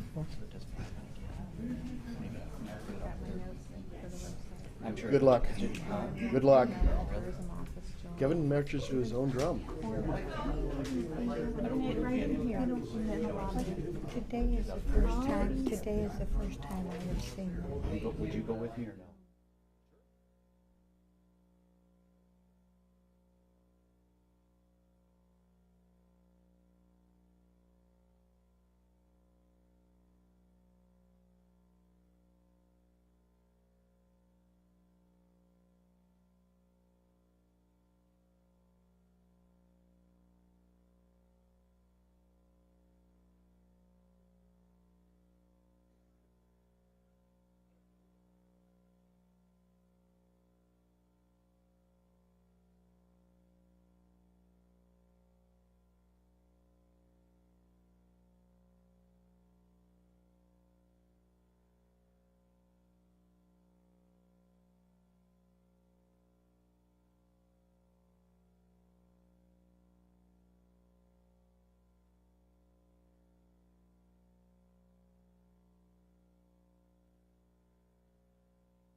chat afterwards. You've got a tough job.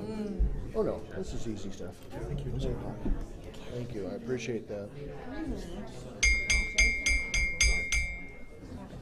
I'd rather do that than pound this thing, I just. Okay, all's not gonna be good.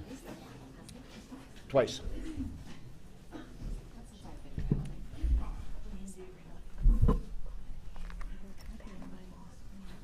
Hopefully not. Point taken. Okay, David, would you like to bring us up to speed on our potential change in government? Thank you. Next topic in our town hall is to hear from the community about the suggestion or proposal that the council place on the ballot this November an initiative and a question to the community about whether to abandon the current form of government, which is called council mayor or mayor council, and to switch to another form which is permitted for our type of city, which is council manager. And if the council is inclined to do that, that decision would need to be made by August 6th of this year to be placed on the November 13 ballot. There was a workshop on this just this past Monday, and I believe this town hall session was designed for the council to get feedback from the community on this this issue. We did have a in-depth presentation that MRSC provided to us that was presented on Monday, and we also heard from a council member in Battleground about the experience in Battleground a few years back. As they switched, they made that switch. That was all I was going to. With that, I think we'll just open up and take comments that that folks from the public may have, or questions that you may have as well. Harvey. May I start in there? I have a plate poll starting about noon today, if I could be first. Well, then we should probably make you last. Well, I would stay if I had to. My name is Harvey Olson. I attend a lot of council meetings over the last, I don't know, 7 years, probably 8 years, 9 years, 10 years. And when I learned that there could possibly be, and in my personal opinion, hopefully will be, a chance to vote in a form of government, council acting as a legislative body with a city manager administrating the day-to-day operations of the city. I learned that, and I really didn't know much about the intricacies of either form, so I went to my computer with help from my better half, and she said it's real easy. You just type in RCW and then the title of the person you want to identify, like mayor, city council, city manager, RCW, and all those. And up pops a whole bunch of information. And it's very lengthy, especially for the mayor, who has tremendous amount of responsibility and job performance that are dictated by the RCW state law. In the council really doesn't have much power at all, except when they vote for something that the mayor puts on the agenda. The mayor hired David Scott as city administrator 3.5 years ago, somewhere in there, and he has done a fabulous job of doing day-to-day operations of the city. Without the gentleman, why the mayor, being part-time, probably would not be able to do this job. So David Scott has really performed well. The new form of government would be the mayor. We would have a mayor, a council member, who would be ceremonial type mayor, but would also be a council member and voting for anything that came about. And if this form of government became available to us, the council would vote a majority of them for who would be city manager. And I would suspect that David Scott would just change, the council would change the title from city administrator to city manager. He's very well qualified for that position. And in the paper, the mayor was quoted as saying that he can veto ordinances. Well, if he vetoes what the council passes, all the council has to do is vote by a majority plus one to override that veto.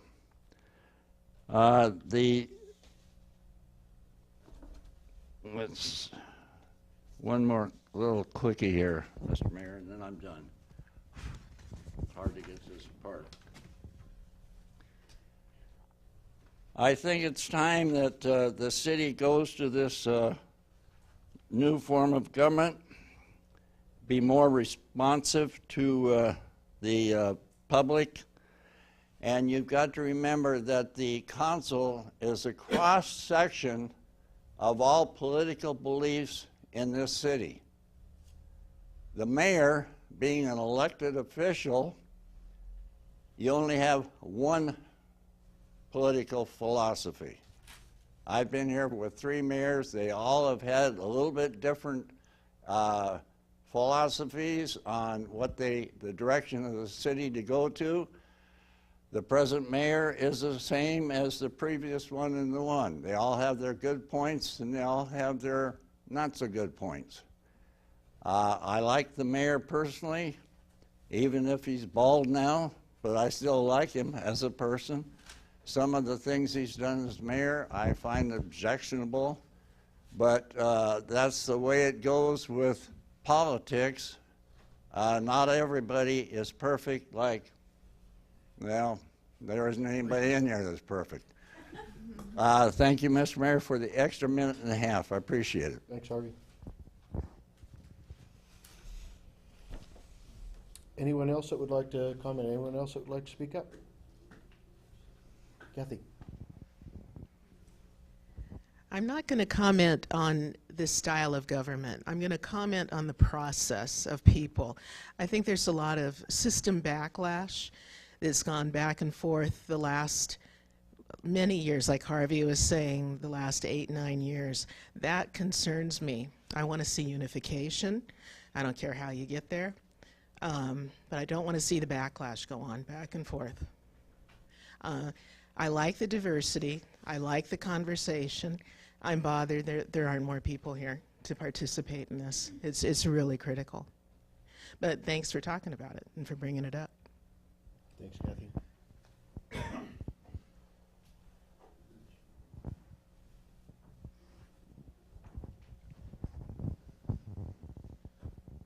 A decision's going to be made here. I don't know when they'll make it or how it's going to be made. There's a lot of things I don't know. But a lot of it has to do, no matter what form you guys decide to choose, it goes back to attitude. Where are we at? What do we want? How are we going to get there? What's it going to take to make it happen? Roger Daniel just talked something about Washington State University and Clark College. That's a good idea. I like that idea. I like to think about that stuff. Attitude has a lot to do with what's going to happen next. One of the ways to figure out how to choose what form of government is copy success. How many other cities do you know that are successful that are doing what we want to do? It's not what I want, it's what you guys want to do. But before you make a decision, be sure you have enough information. Right now, my personal experience in living in this country all these years, in the past 50 years, we've been indoctrinated into believing a lot of information that is not true. False, a lot of propaganda. That the Democrats didn't create that, the Republicans didn't create that. This is something that's been going on for thousands of years. Hitler used it, Moscow used it, Stalin used it. They indoctrinate us. You get God out of the picture, you get the Democrats out of the picture, and when you take God out of the picture, you get his adversary coming in here, and he's the one that's screwing up our country. The results of this meeting right here today is a result of a lot of prayers in 30 churches in this community, and a lot of better things are going to happen. If you don't dream big, nothing's going to happen big. This is a great community. It can be a lot better than what it is. If you think it's good now, it can even be greater. Thank you. Marilyn.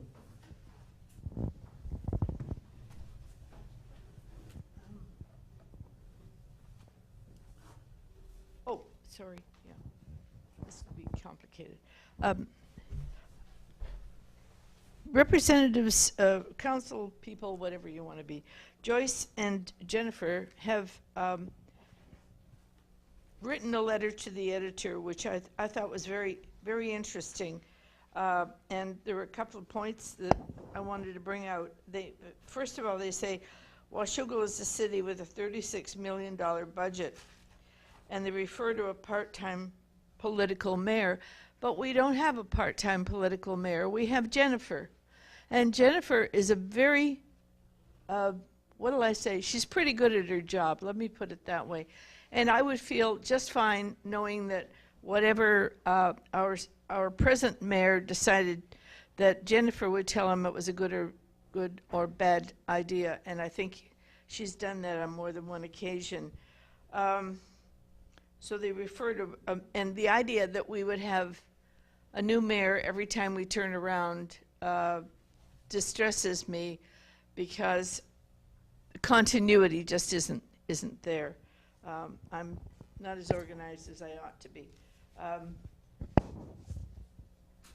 Councilmember Shoemaker talked about the council not being managed by a knowledgeable council, and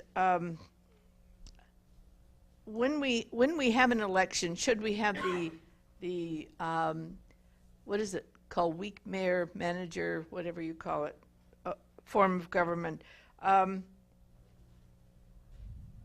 First of all, you're going to elect 8 people and sort of throw them into a pot and not know what you're going to get until they decide which of them is going to be mayor. And then you don't know what you're going to get after that. And I'm not too keen on that whole thing.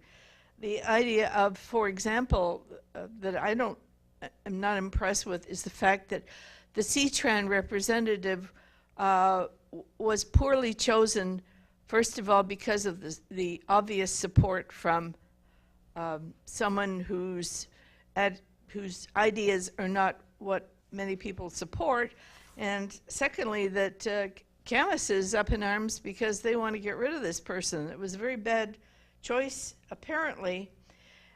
Again, there's the subject of qualifications for council members, and he says the pool of potential council members is smaller under a council manager form of government.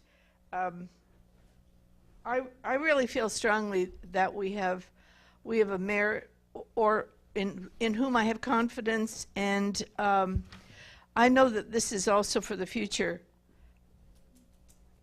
But if we have strong mayor and administrators and financial managers who are really professional at what they're doing, then I think we should stick with that. Thank you. Thank you, Marilyn. I don't even know if I made sense. I'll let you pick. You got the mic.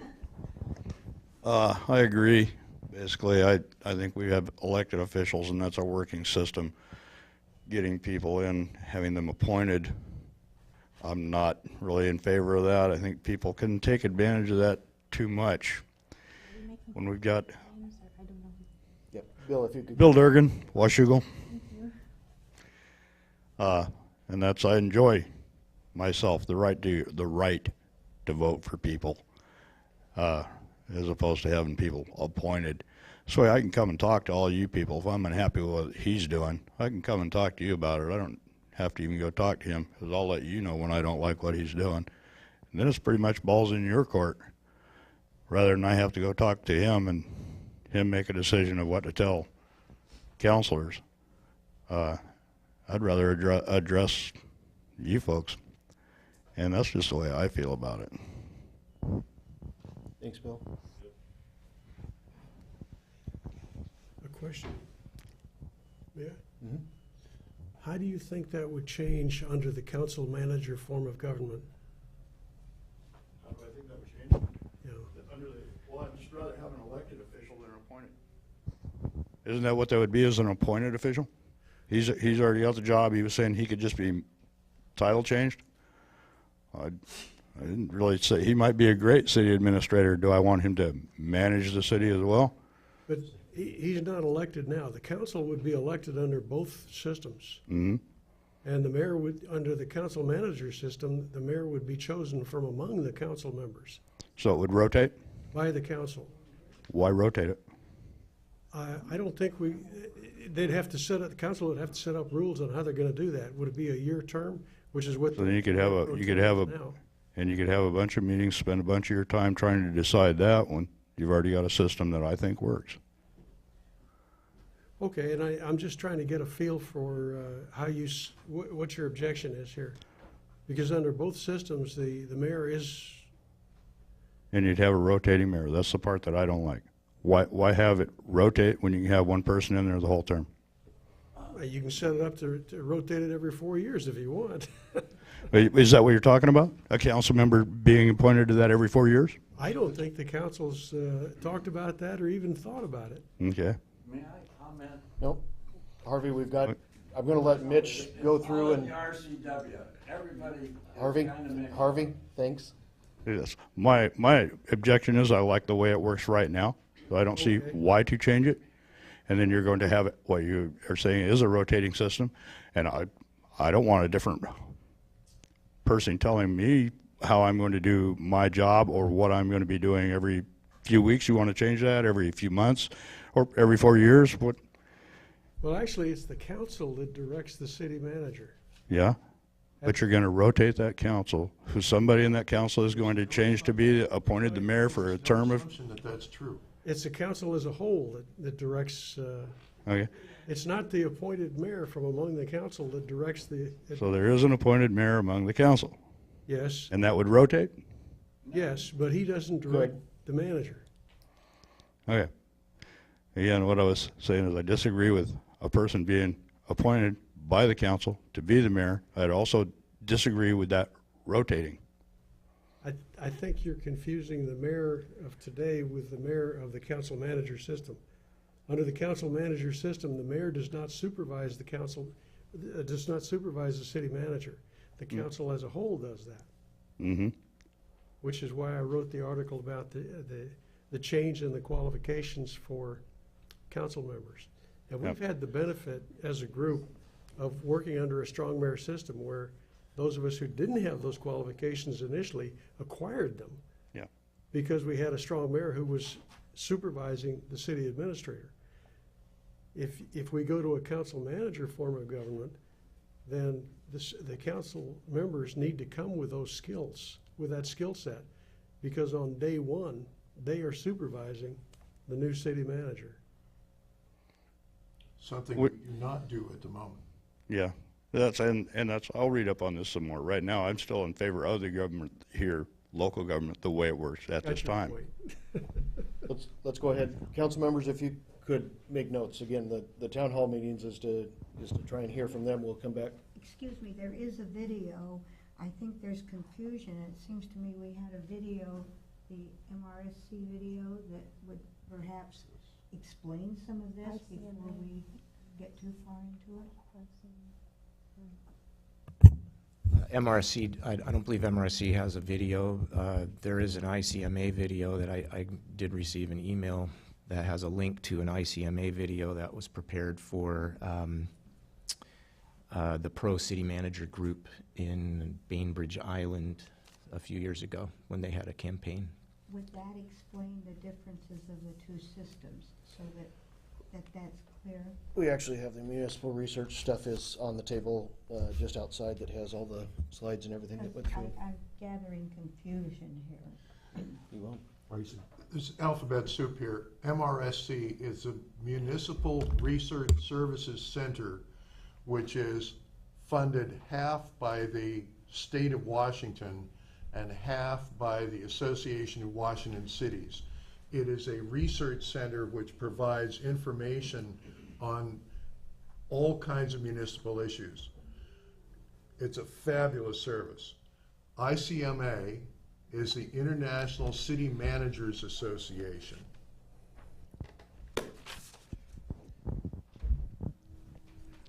Hi.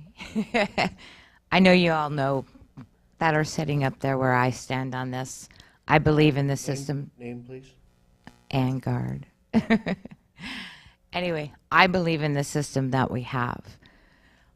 I'm not sure where all of this came from.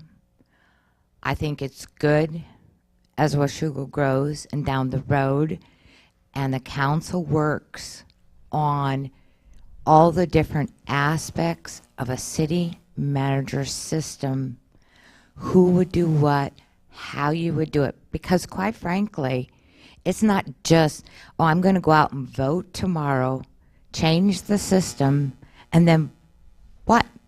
Then we're going to work for the next year trying to figure it all out. The system's working good. Washougal is growing. Washougal's budget's in order. Washougal's audits are in order. Everything is working. Why this is being shoved down the citizens, just like as you just explained, the confusion that this type of government change is not something taken lightly. Hey, I might even think it's a good thing when 15,000, 16,000 people understand it.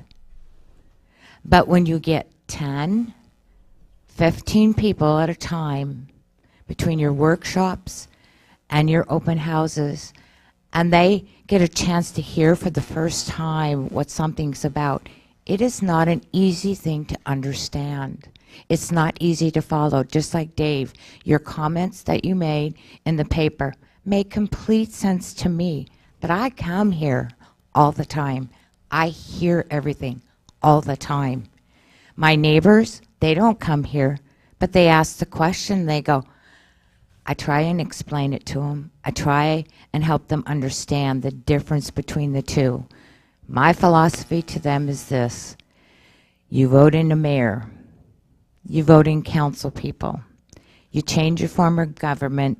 Now council has a council and they hire a manager, and that manager then is governed under that council, and that council at that point in time then takes and glorifies somebody off of their council to become mayor.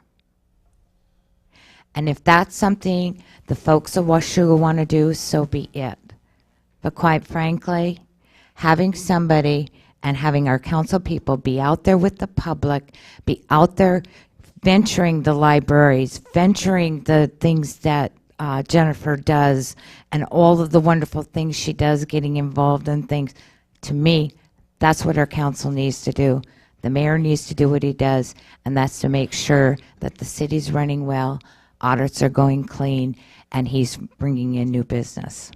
Thank you. Mr. Mayor. Kathy? Mr. Mayor, Councilmember Lindsay asked to play a video, and I don't know that we dealt with that. The video, while it's one-sided for the city manager system, admittedly, does explain the difference. Would be the pleasure to play that video? I'm just asking the rest of the council.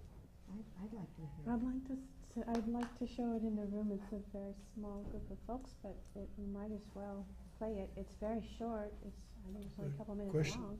How long is the, excuse me, how long is the video? About 3 minutes. Yeah, it's just 2 or 3 minutes Sounds video. like a good investment of time. It's very simple. There's 2 people waiting to comment. Do you want to? Yeah, we can let them to comment and play it, maybe. It's up to the group. Kathy? Okay. I wanted to follow up on your article, Dave. First of all, I always appreciate it when any council member writes anything for the paper. I'd like more education. I agree with you on your point that there is, for council members, a learning curve when you're coming into this. I disagree and do not feel intimidated by that.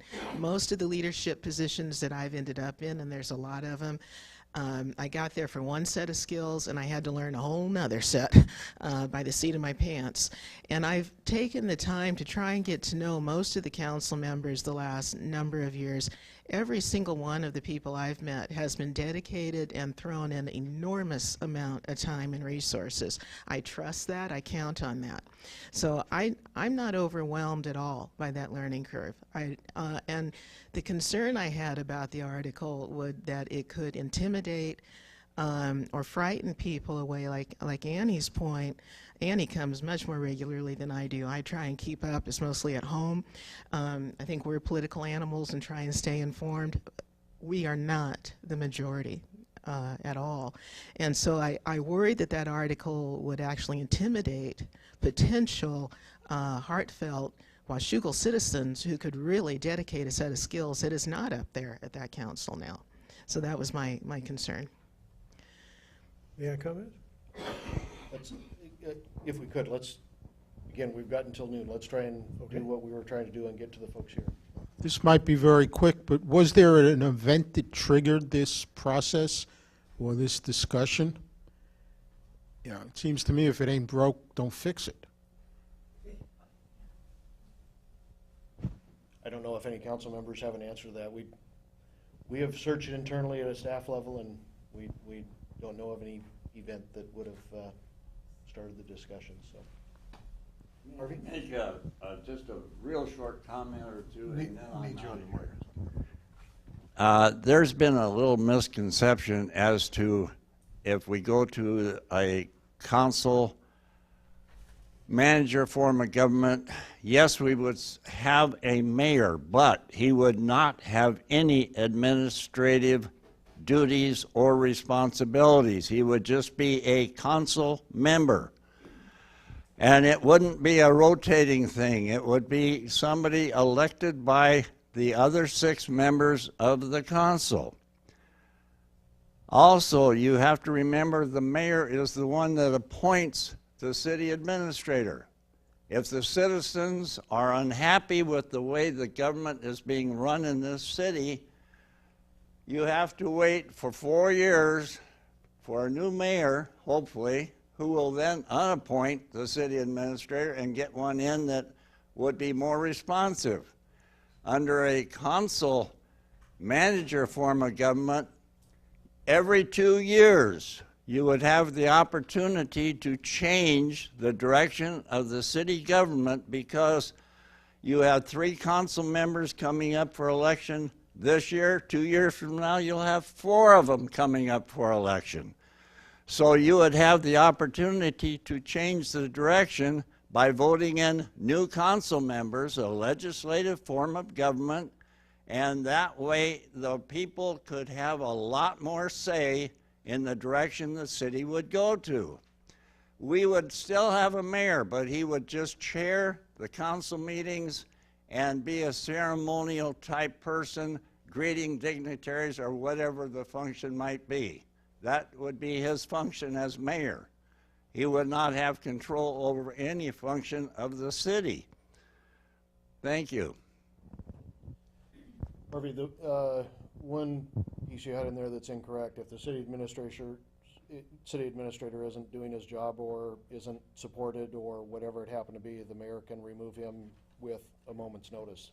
Well, no, I'm not saying it's a process, Mayor. No, your comment was you've got to wait 4 years until the mayor's replaced, which is not true. And the administrator can be removed immediately.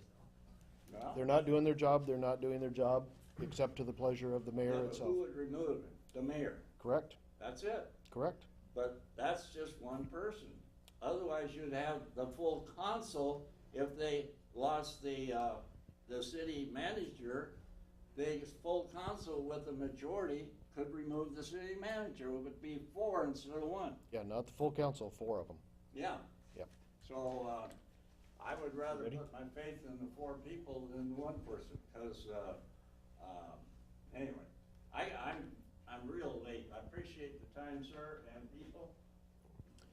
Dave, are you set? Yes. I thought, okay, plug this in. I thought what I'd do is very briefly show 3 slides from the MRSC presentation that shows the org charts for the 2 forms of government, and then Rose can cue up a video. So I just need to know what I'm doing. There we go. Could we dim the lights? I don't know. There it is.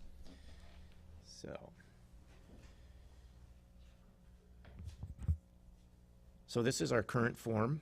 It's called the Mayor Council Plan. It's one of 2 forms that a city such as ours can choose. And as you can see, the voters are at the top of that org chart.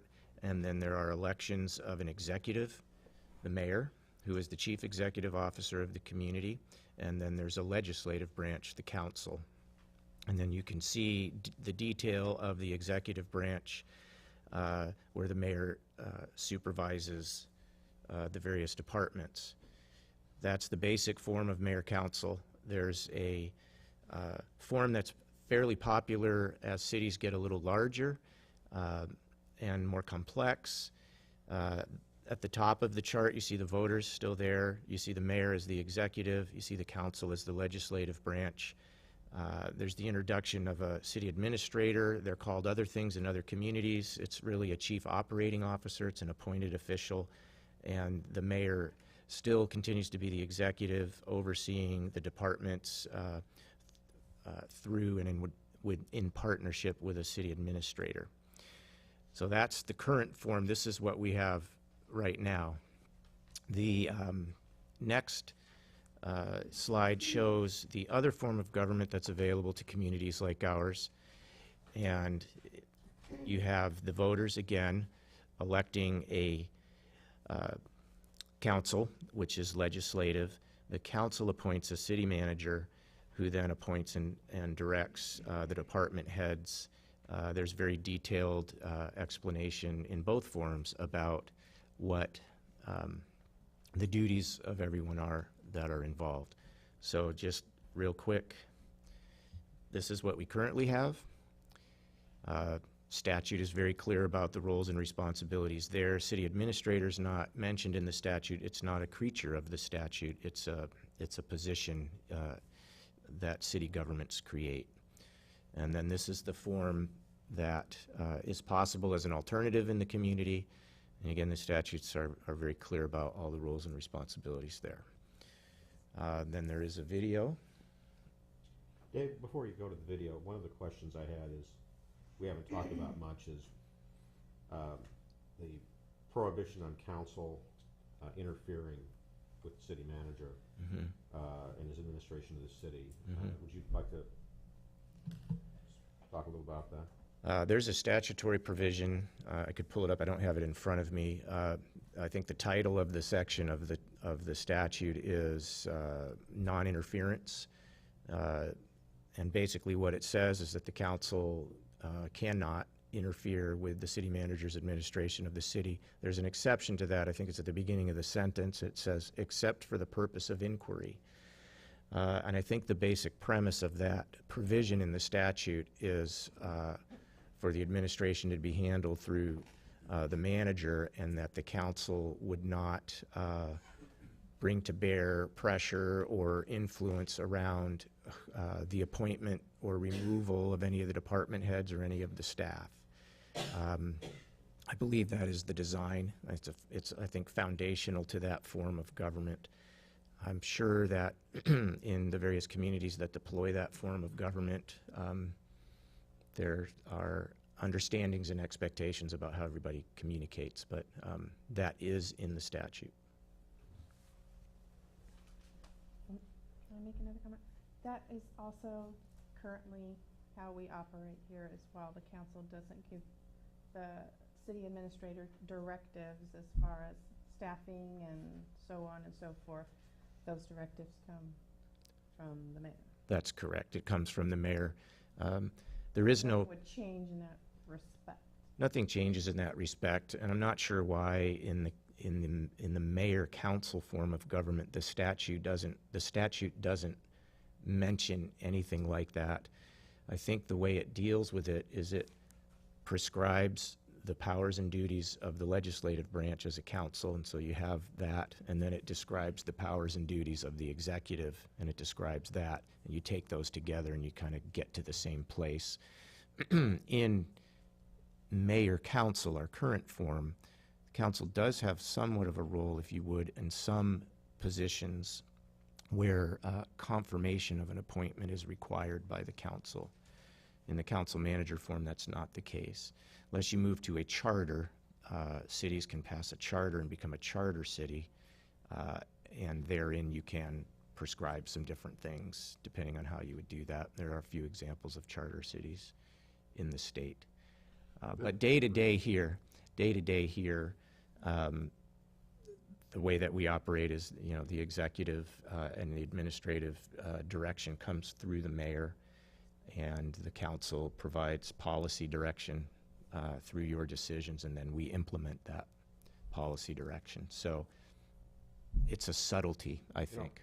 Sorry, one of the interesting things going on is the county is considering a change in form of government, and the way the county operates is it's basically, it's kind of a free-for-all.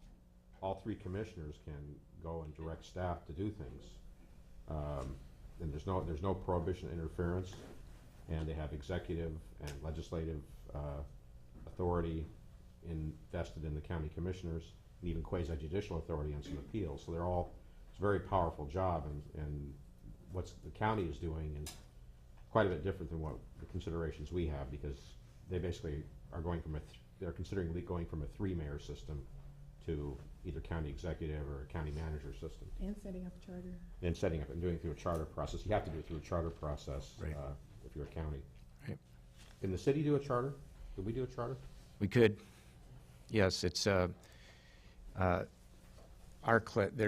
we are classified as a code city, and so in the absence of a charter, and a charter for a city is basically a constitution. We have a state constitution, we have a federal constitution. At a municipal level, it's called a charter. We do not have a charter, so in the absence of a charter, the state law gives us a charter, if you would, and it's the state code, and so we're called a code city, and we function under that code. That's our classification. Under that classification, there are two allowed forms of government, the one we currently have, and then the commission form, correct. The county, basically the county system. Right. One, Shelton is the last one that does that, thank you. You can change your classification to a different classification of city, and one of those would be a charter city. There's a whole different process for how that would happen, and as you can imagine, it actually is a little bit more involved than what is being proposed here, because it's a change completely in the classification. But yes, that is available to cities as well. In the MRSC presentation and on their website, I think all of you are aware of the links to all of that. There's very good treatment of all of those topics. There's a listing of which ones have them and all of that. That's all I have. So we have a video to play this, and just as an introduction, this is a video that was produced by a citizens group in Bainbridge Island when they were considering switching form of government, and there was an initiative on the ballot, and the ICMA, which is a professional association, does provide services to those types of campaigns in terms of putting together information, and that part of the professional association worked with the citizens group to produce this video.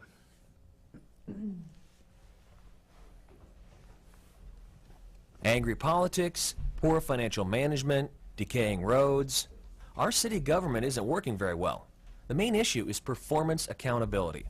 Right now, the form of government we have is called mayor-council. We voters elect a mayor and 7 members of the city council. The mayor takes charge of the staff and runs the city. Every year, the council approves the budget for the mayor and staff to spend.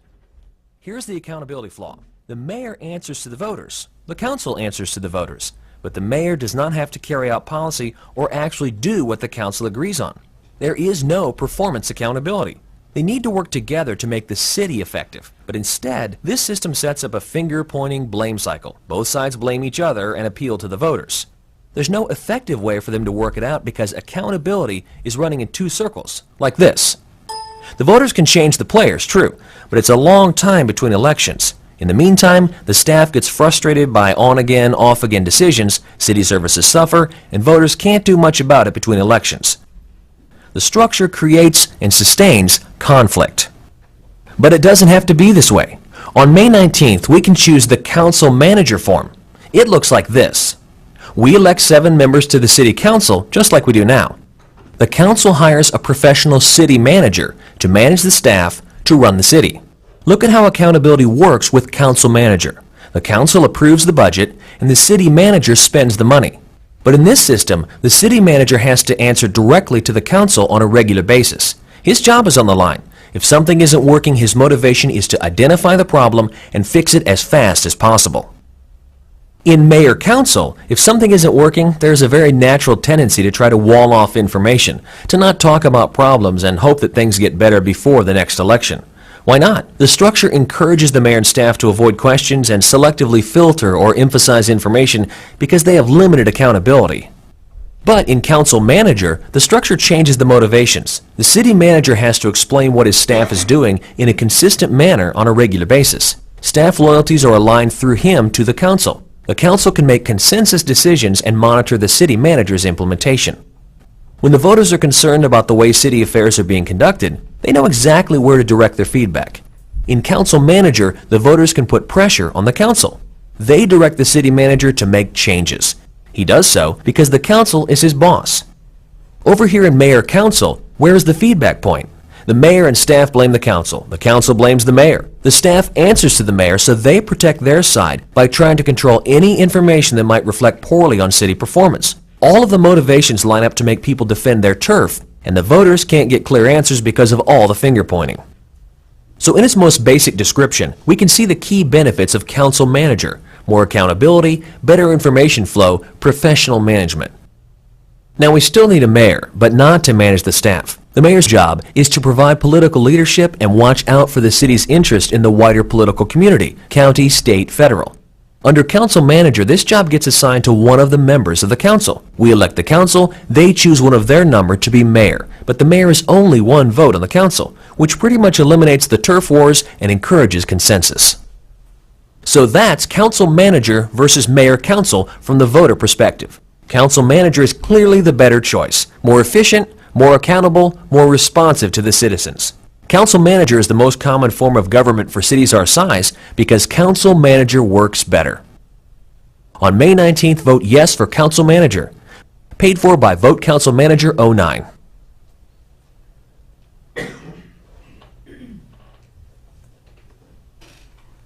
How large was Bainbridge? It's true, but it's a long time between elections. In the meantime, the staff gets frustrated. 23,000. 22? 23. Kathy? What's the I don't understand the process of I don't understand the process of how the city manager is acquired. I'd like to understand that. That's hired. It's not voted on. Quality control, I am assuming, is done by the council, who has a set of circumstances that they're trying to fill for their city and qualifications that they put out for it, like a job description. And so then when we re-interview, okay. Correct. Under that form, the manager would be a hire by the city that is hired and appointed in effect by the city council themselves. I like what you guys are showing up there. A lot of people in this community don't want to change. And why should they change? Personally, I've been here for over 10 years now. I'm a little disappointed the way things are going. They could go a lot better. I'm not saying the city manager is the best way to go, But one way to do it would be to compare what other cities are doing that have a city manager. If they're doing better than we are, let's make it happen. But if we don't change our attitude, nothing's gonna happen here. A lot of great things can happen in this community, but you have to open your mind, you have to dream, you have to know what you're doing. You gotta know what your objective is, you have to know what the problems are, you have to know the cause of the problem. You have to remove the cause and then solve the problem. Sometimes we have problems out here, and the most important thing of all the things that we need in this community more than anything else is for the people to know the truth. And people don't know the truth about what's going on. And that's somebody's responsibility and not fulfilling that responsibility. Thank you. Joanne, Mitch, can you? Well, in the first place, in the first place, I'm not normally a speaker, but what I am upset about right now. Joanne, can you give us your name? Huh? Oh, Joanne Woodcock, and I live in Washougal. Right now, it's too late to change it for this year's. Well, it should be, because you can't. You have to be notified that you're going to change it with the voting deal. What I was told when I got here in August. You can't get all of our public people to vote on whether you want to have that by August. So you need to have this next deal that you are going to be running for.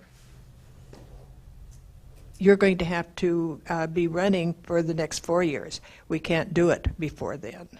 The process, short answer is yes. The process at this point is that the council would have to, between now and the deadline is August 6th, one, vote to go this direction, and two, approve a resolution that puts the issue on the ballot for the November election. August 6th is the cutoff date, so that there's plenty of time in order to prepare ballots, to put information into the voter's guide, that type of stuff. But no, But it can't get out to the public. The public is the one that's going to be voting on it, and they're not going to have a chance to learn which is the best way. The supposition, Joanne, is that that time would be allowed between whenever the council made their decision and the end of the voting period, which is November 5th for this year. So 3 months. I'm just saying that. It's jamming down my throat. Well, and that part is a different issue, but technically and all that type of stuff, yes, there is still time for them to do it. So.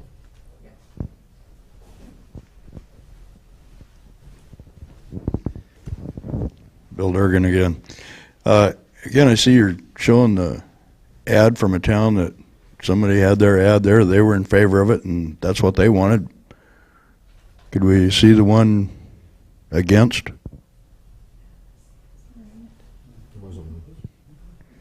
I think the purpose of the video was not pro or con, but to give you the visual diagram of the two types of government so that you could see it drawn out, just so that you would understand what we're under and what we're talking about. So it wasn't to give you a conclusion or try to influence your decision. I mean, basically, if the council votes to put this on the ballot, then it is a decision by the citizens of Washougal. It's not this. The council cannot change the form of government. We can only put it on the ballot, and then the citizens vote. So that was not meant to influence anybody's. As the councilman here on the end said, that was a very one-sided for video. How that can be to not influence, I do not understand, because that is what it was for. Also had one person on the council saying that this mayor position would rotate among the council, and another person saying it wouldn't. What's the answer to that?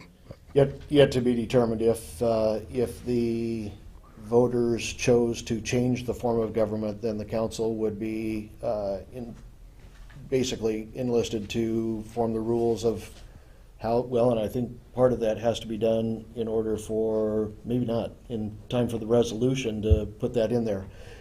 That would be my next question. Would that be figured out before or after? A lot of communities, the selection of the mayor is up to the council members, all 7 of the council members. In this area, most of them choose that on a 2-year rotating basis among them, and some of them are talking about changing that so that there are term limits to it. I believe Councilman Boger has found some information to where the mayor can still be elected from the populace, but still as a sitting council member, even though they're elected as mayor, just like in Vancouver is done. But they still are just a ceremonial head of the city and charged to run the meetings and that type of stuff. I don't know if the rules allow for 1-year terms, 4-year terms, any of that, or if any of that's up, or whether it's in code or not. So there are a lot of variations, but all that's yet to be determined if it moves forward. Just for example, Ridgefield is council manager. Ron Onslow has been mayor of Ridgefield for 7 years. Battleground is council manager. Lisa Waters is in her first year. Walter's in her second year. Or second year, yeah, and they are talking about creating a rotating system. So the range of possibilities is there. There's no requirement one way or the other. In fact, my understanding of the law is that the council could say that they can appoint a mayor from amongst themselves and then change it at will. There's no statutory requirement that there be a term. It can be however long or however short. The one other thing I did have briefly was it sounded like you were saying that there was now a person could be voted on to the council and add to learn skills. Were you saying you had to now be voted onto the council already having a set level of skills? The only requirements to become any elected in the city of Washington is 1-year residency and that you be at least 18 years old and a voter. Get 51% of. Okay, I must have misheard something there. Thank you. Young lady in the back. Oh, sorry. Hi, Terry. Go ahead. Terry Babin. I have a question I actually want to direct to anyone. I was struck by the fact that in the slides that were provided, on the cities that changed from mayor council to council manager, 3, Ferndale, Goldendale, and Ephrata, all of which are at least close in population and size to this city, elected later on to go back from council manager back to mayor council. Do we know why these 3 elected to change and then change back? Because there's I don't really know for sure, but I can speculate that those cities actually are, at least in the case of Ferndale and Goldendale, are significantly smaller than Washougal, and both a city manager and an administrator are, that's a payroll item, and it might be too expensive for a small city to have a city professional in any case, either administrator or manager. We'll see if we can't find the answer to that, Terry. Yes, ma'am. Jennifer McDonald. I'm just curious, from the little video that we just saw, it seemed to me like by getting rid of the mayor that it really makes the city manager basically in the mayor position other than the figurehead that he represents. So you're still going to have conflict if if he chooses not to answer those questions just like it is currently. How does that change with the better communication? I mean, that's basically what this is about, right?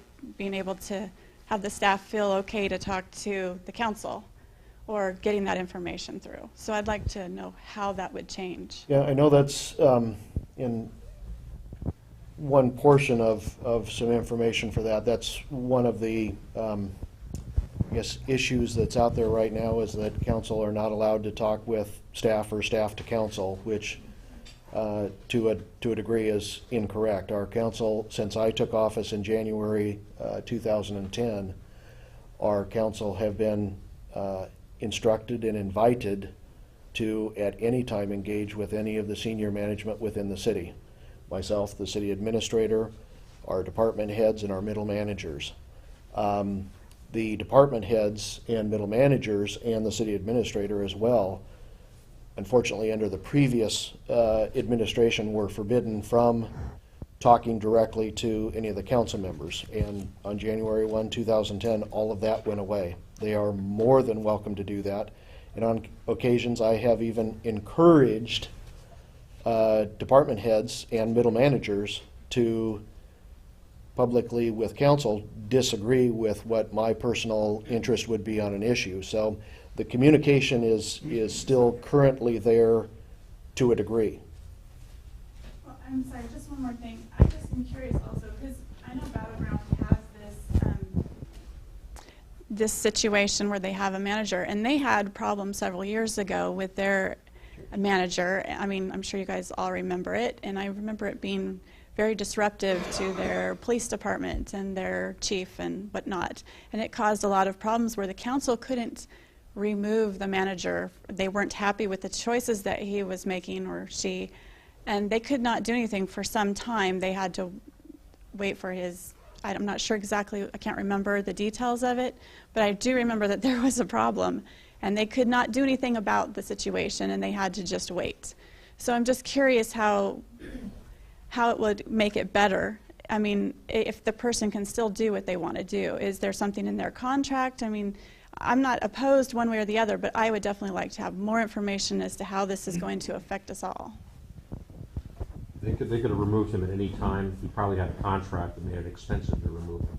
I don't know. And that's a question of what kind of contract the city reaches with the city manager. Ron? So, correct me if I'm wrong, but there's 7 council members and a mayor. So now we have 8 people. So which one of the council members is willing to give up their spot, or is this a run Sean out of town? Somebody's got to give up. There's only can't be 8 positions on the council.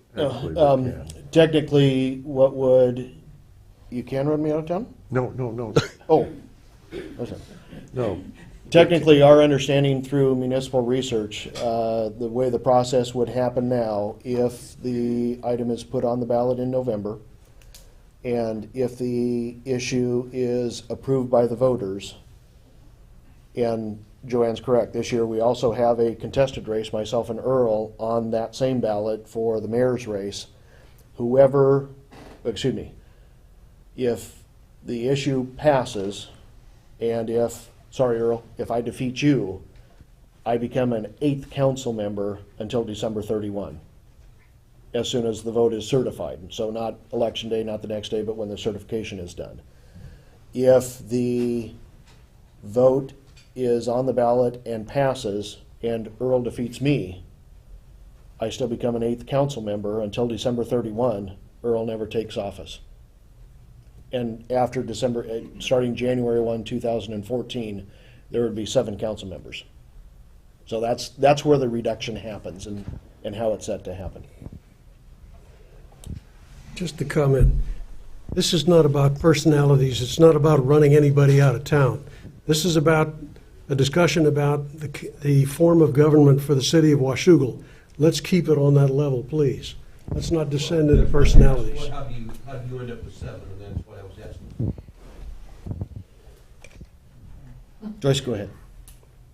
I think keeping it on a professional discussion, because we're talking about the government of Washougal.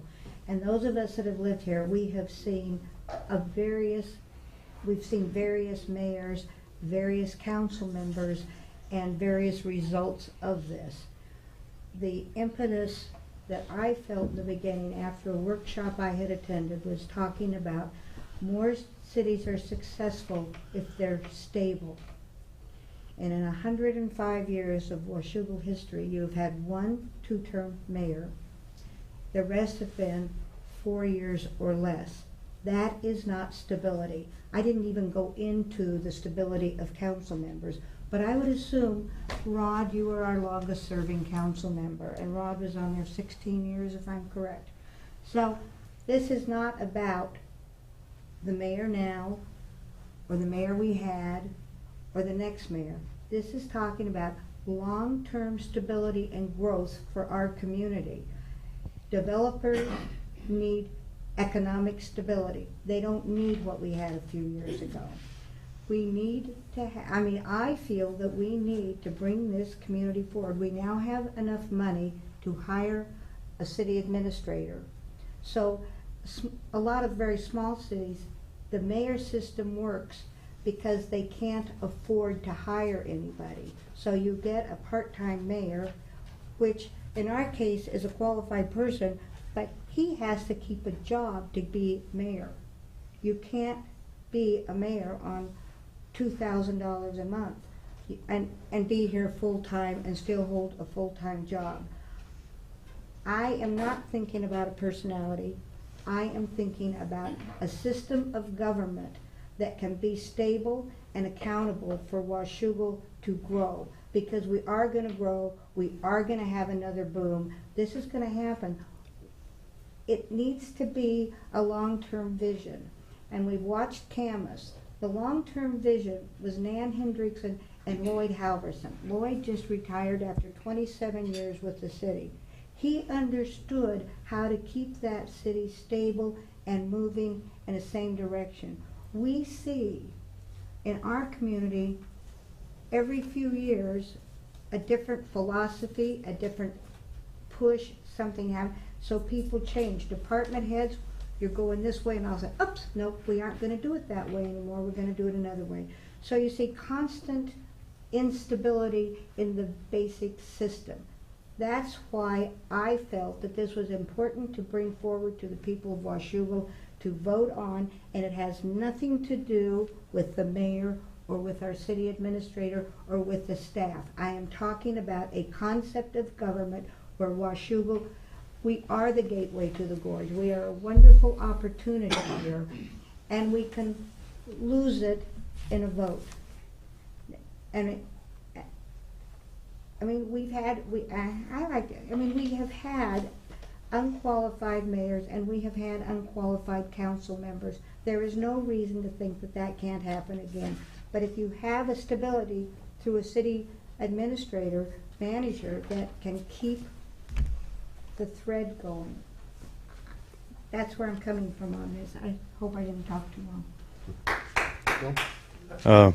Quickly here, I'm enjoying this Saturday thing. I'm glad this started. I do like this. I have not had a lot of time to get down here at the regular meetings, and if I could, I would. But it's good to get down here. The other thing I wanted to say too is about this. You think that changing to a different plan would bring down the walls and take away the finger pointing.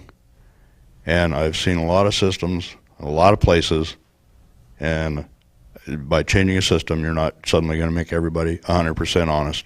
What you need to have in place are proper checks and balances to make people honest.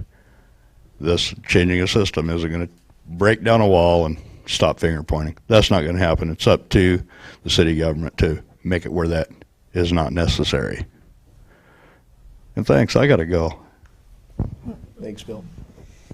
See you later. Other comments? Thanks, Bill. Questions? Okay. By golly, we might actually end at noon. Great. Thank you to everybody that took time out of a gorgeous day to be here. Again, this topic, just like the tourism and events, don't hesitate to send thoughts forward, questions forward. Professional. Welcome at council meetings as well. So, thank you again for being here, and enjoy your day. Let me second that. I personally want to thank everyone who was willing to come down here and spend 3 hours. Just know that every single one of us would love to hear from you. We don't get nearly enough people coming forward to tell us, to give us their benefit of their thoughts. I tell people, they say, well, wouldn't it be better if everyone agreed with you all the time? Absolutely not, because then I would have to be right all the time, and I can't do that. I need your help. Thank you all. Okay, explain it to me.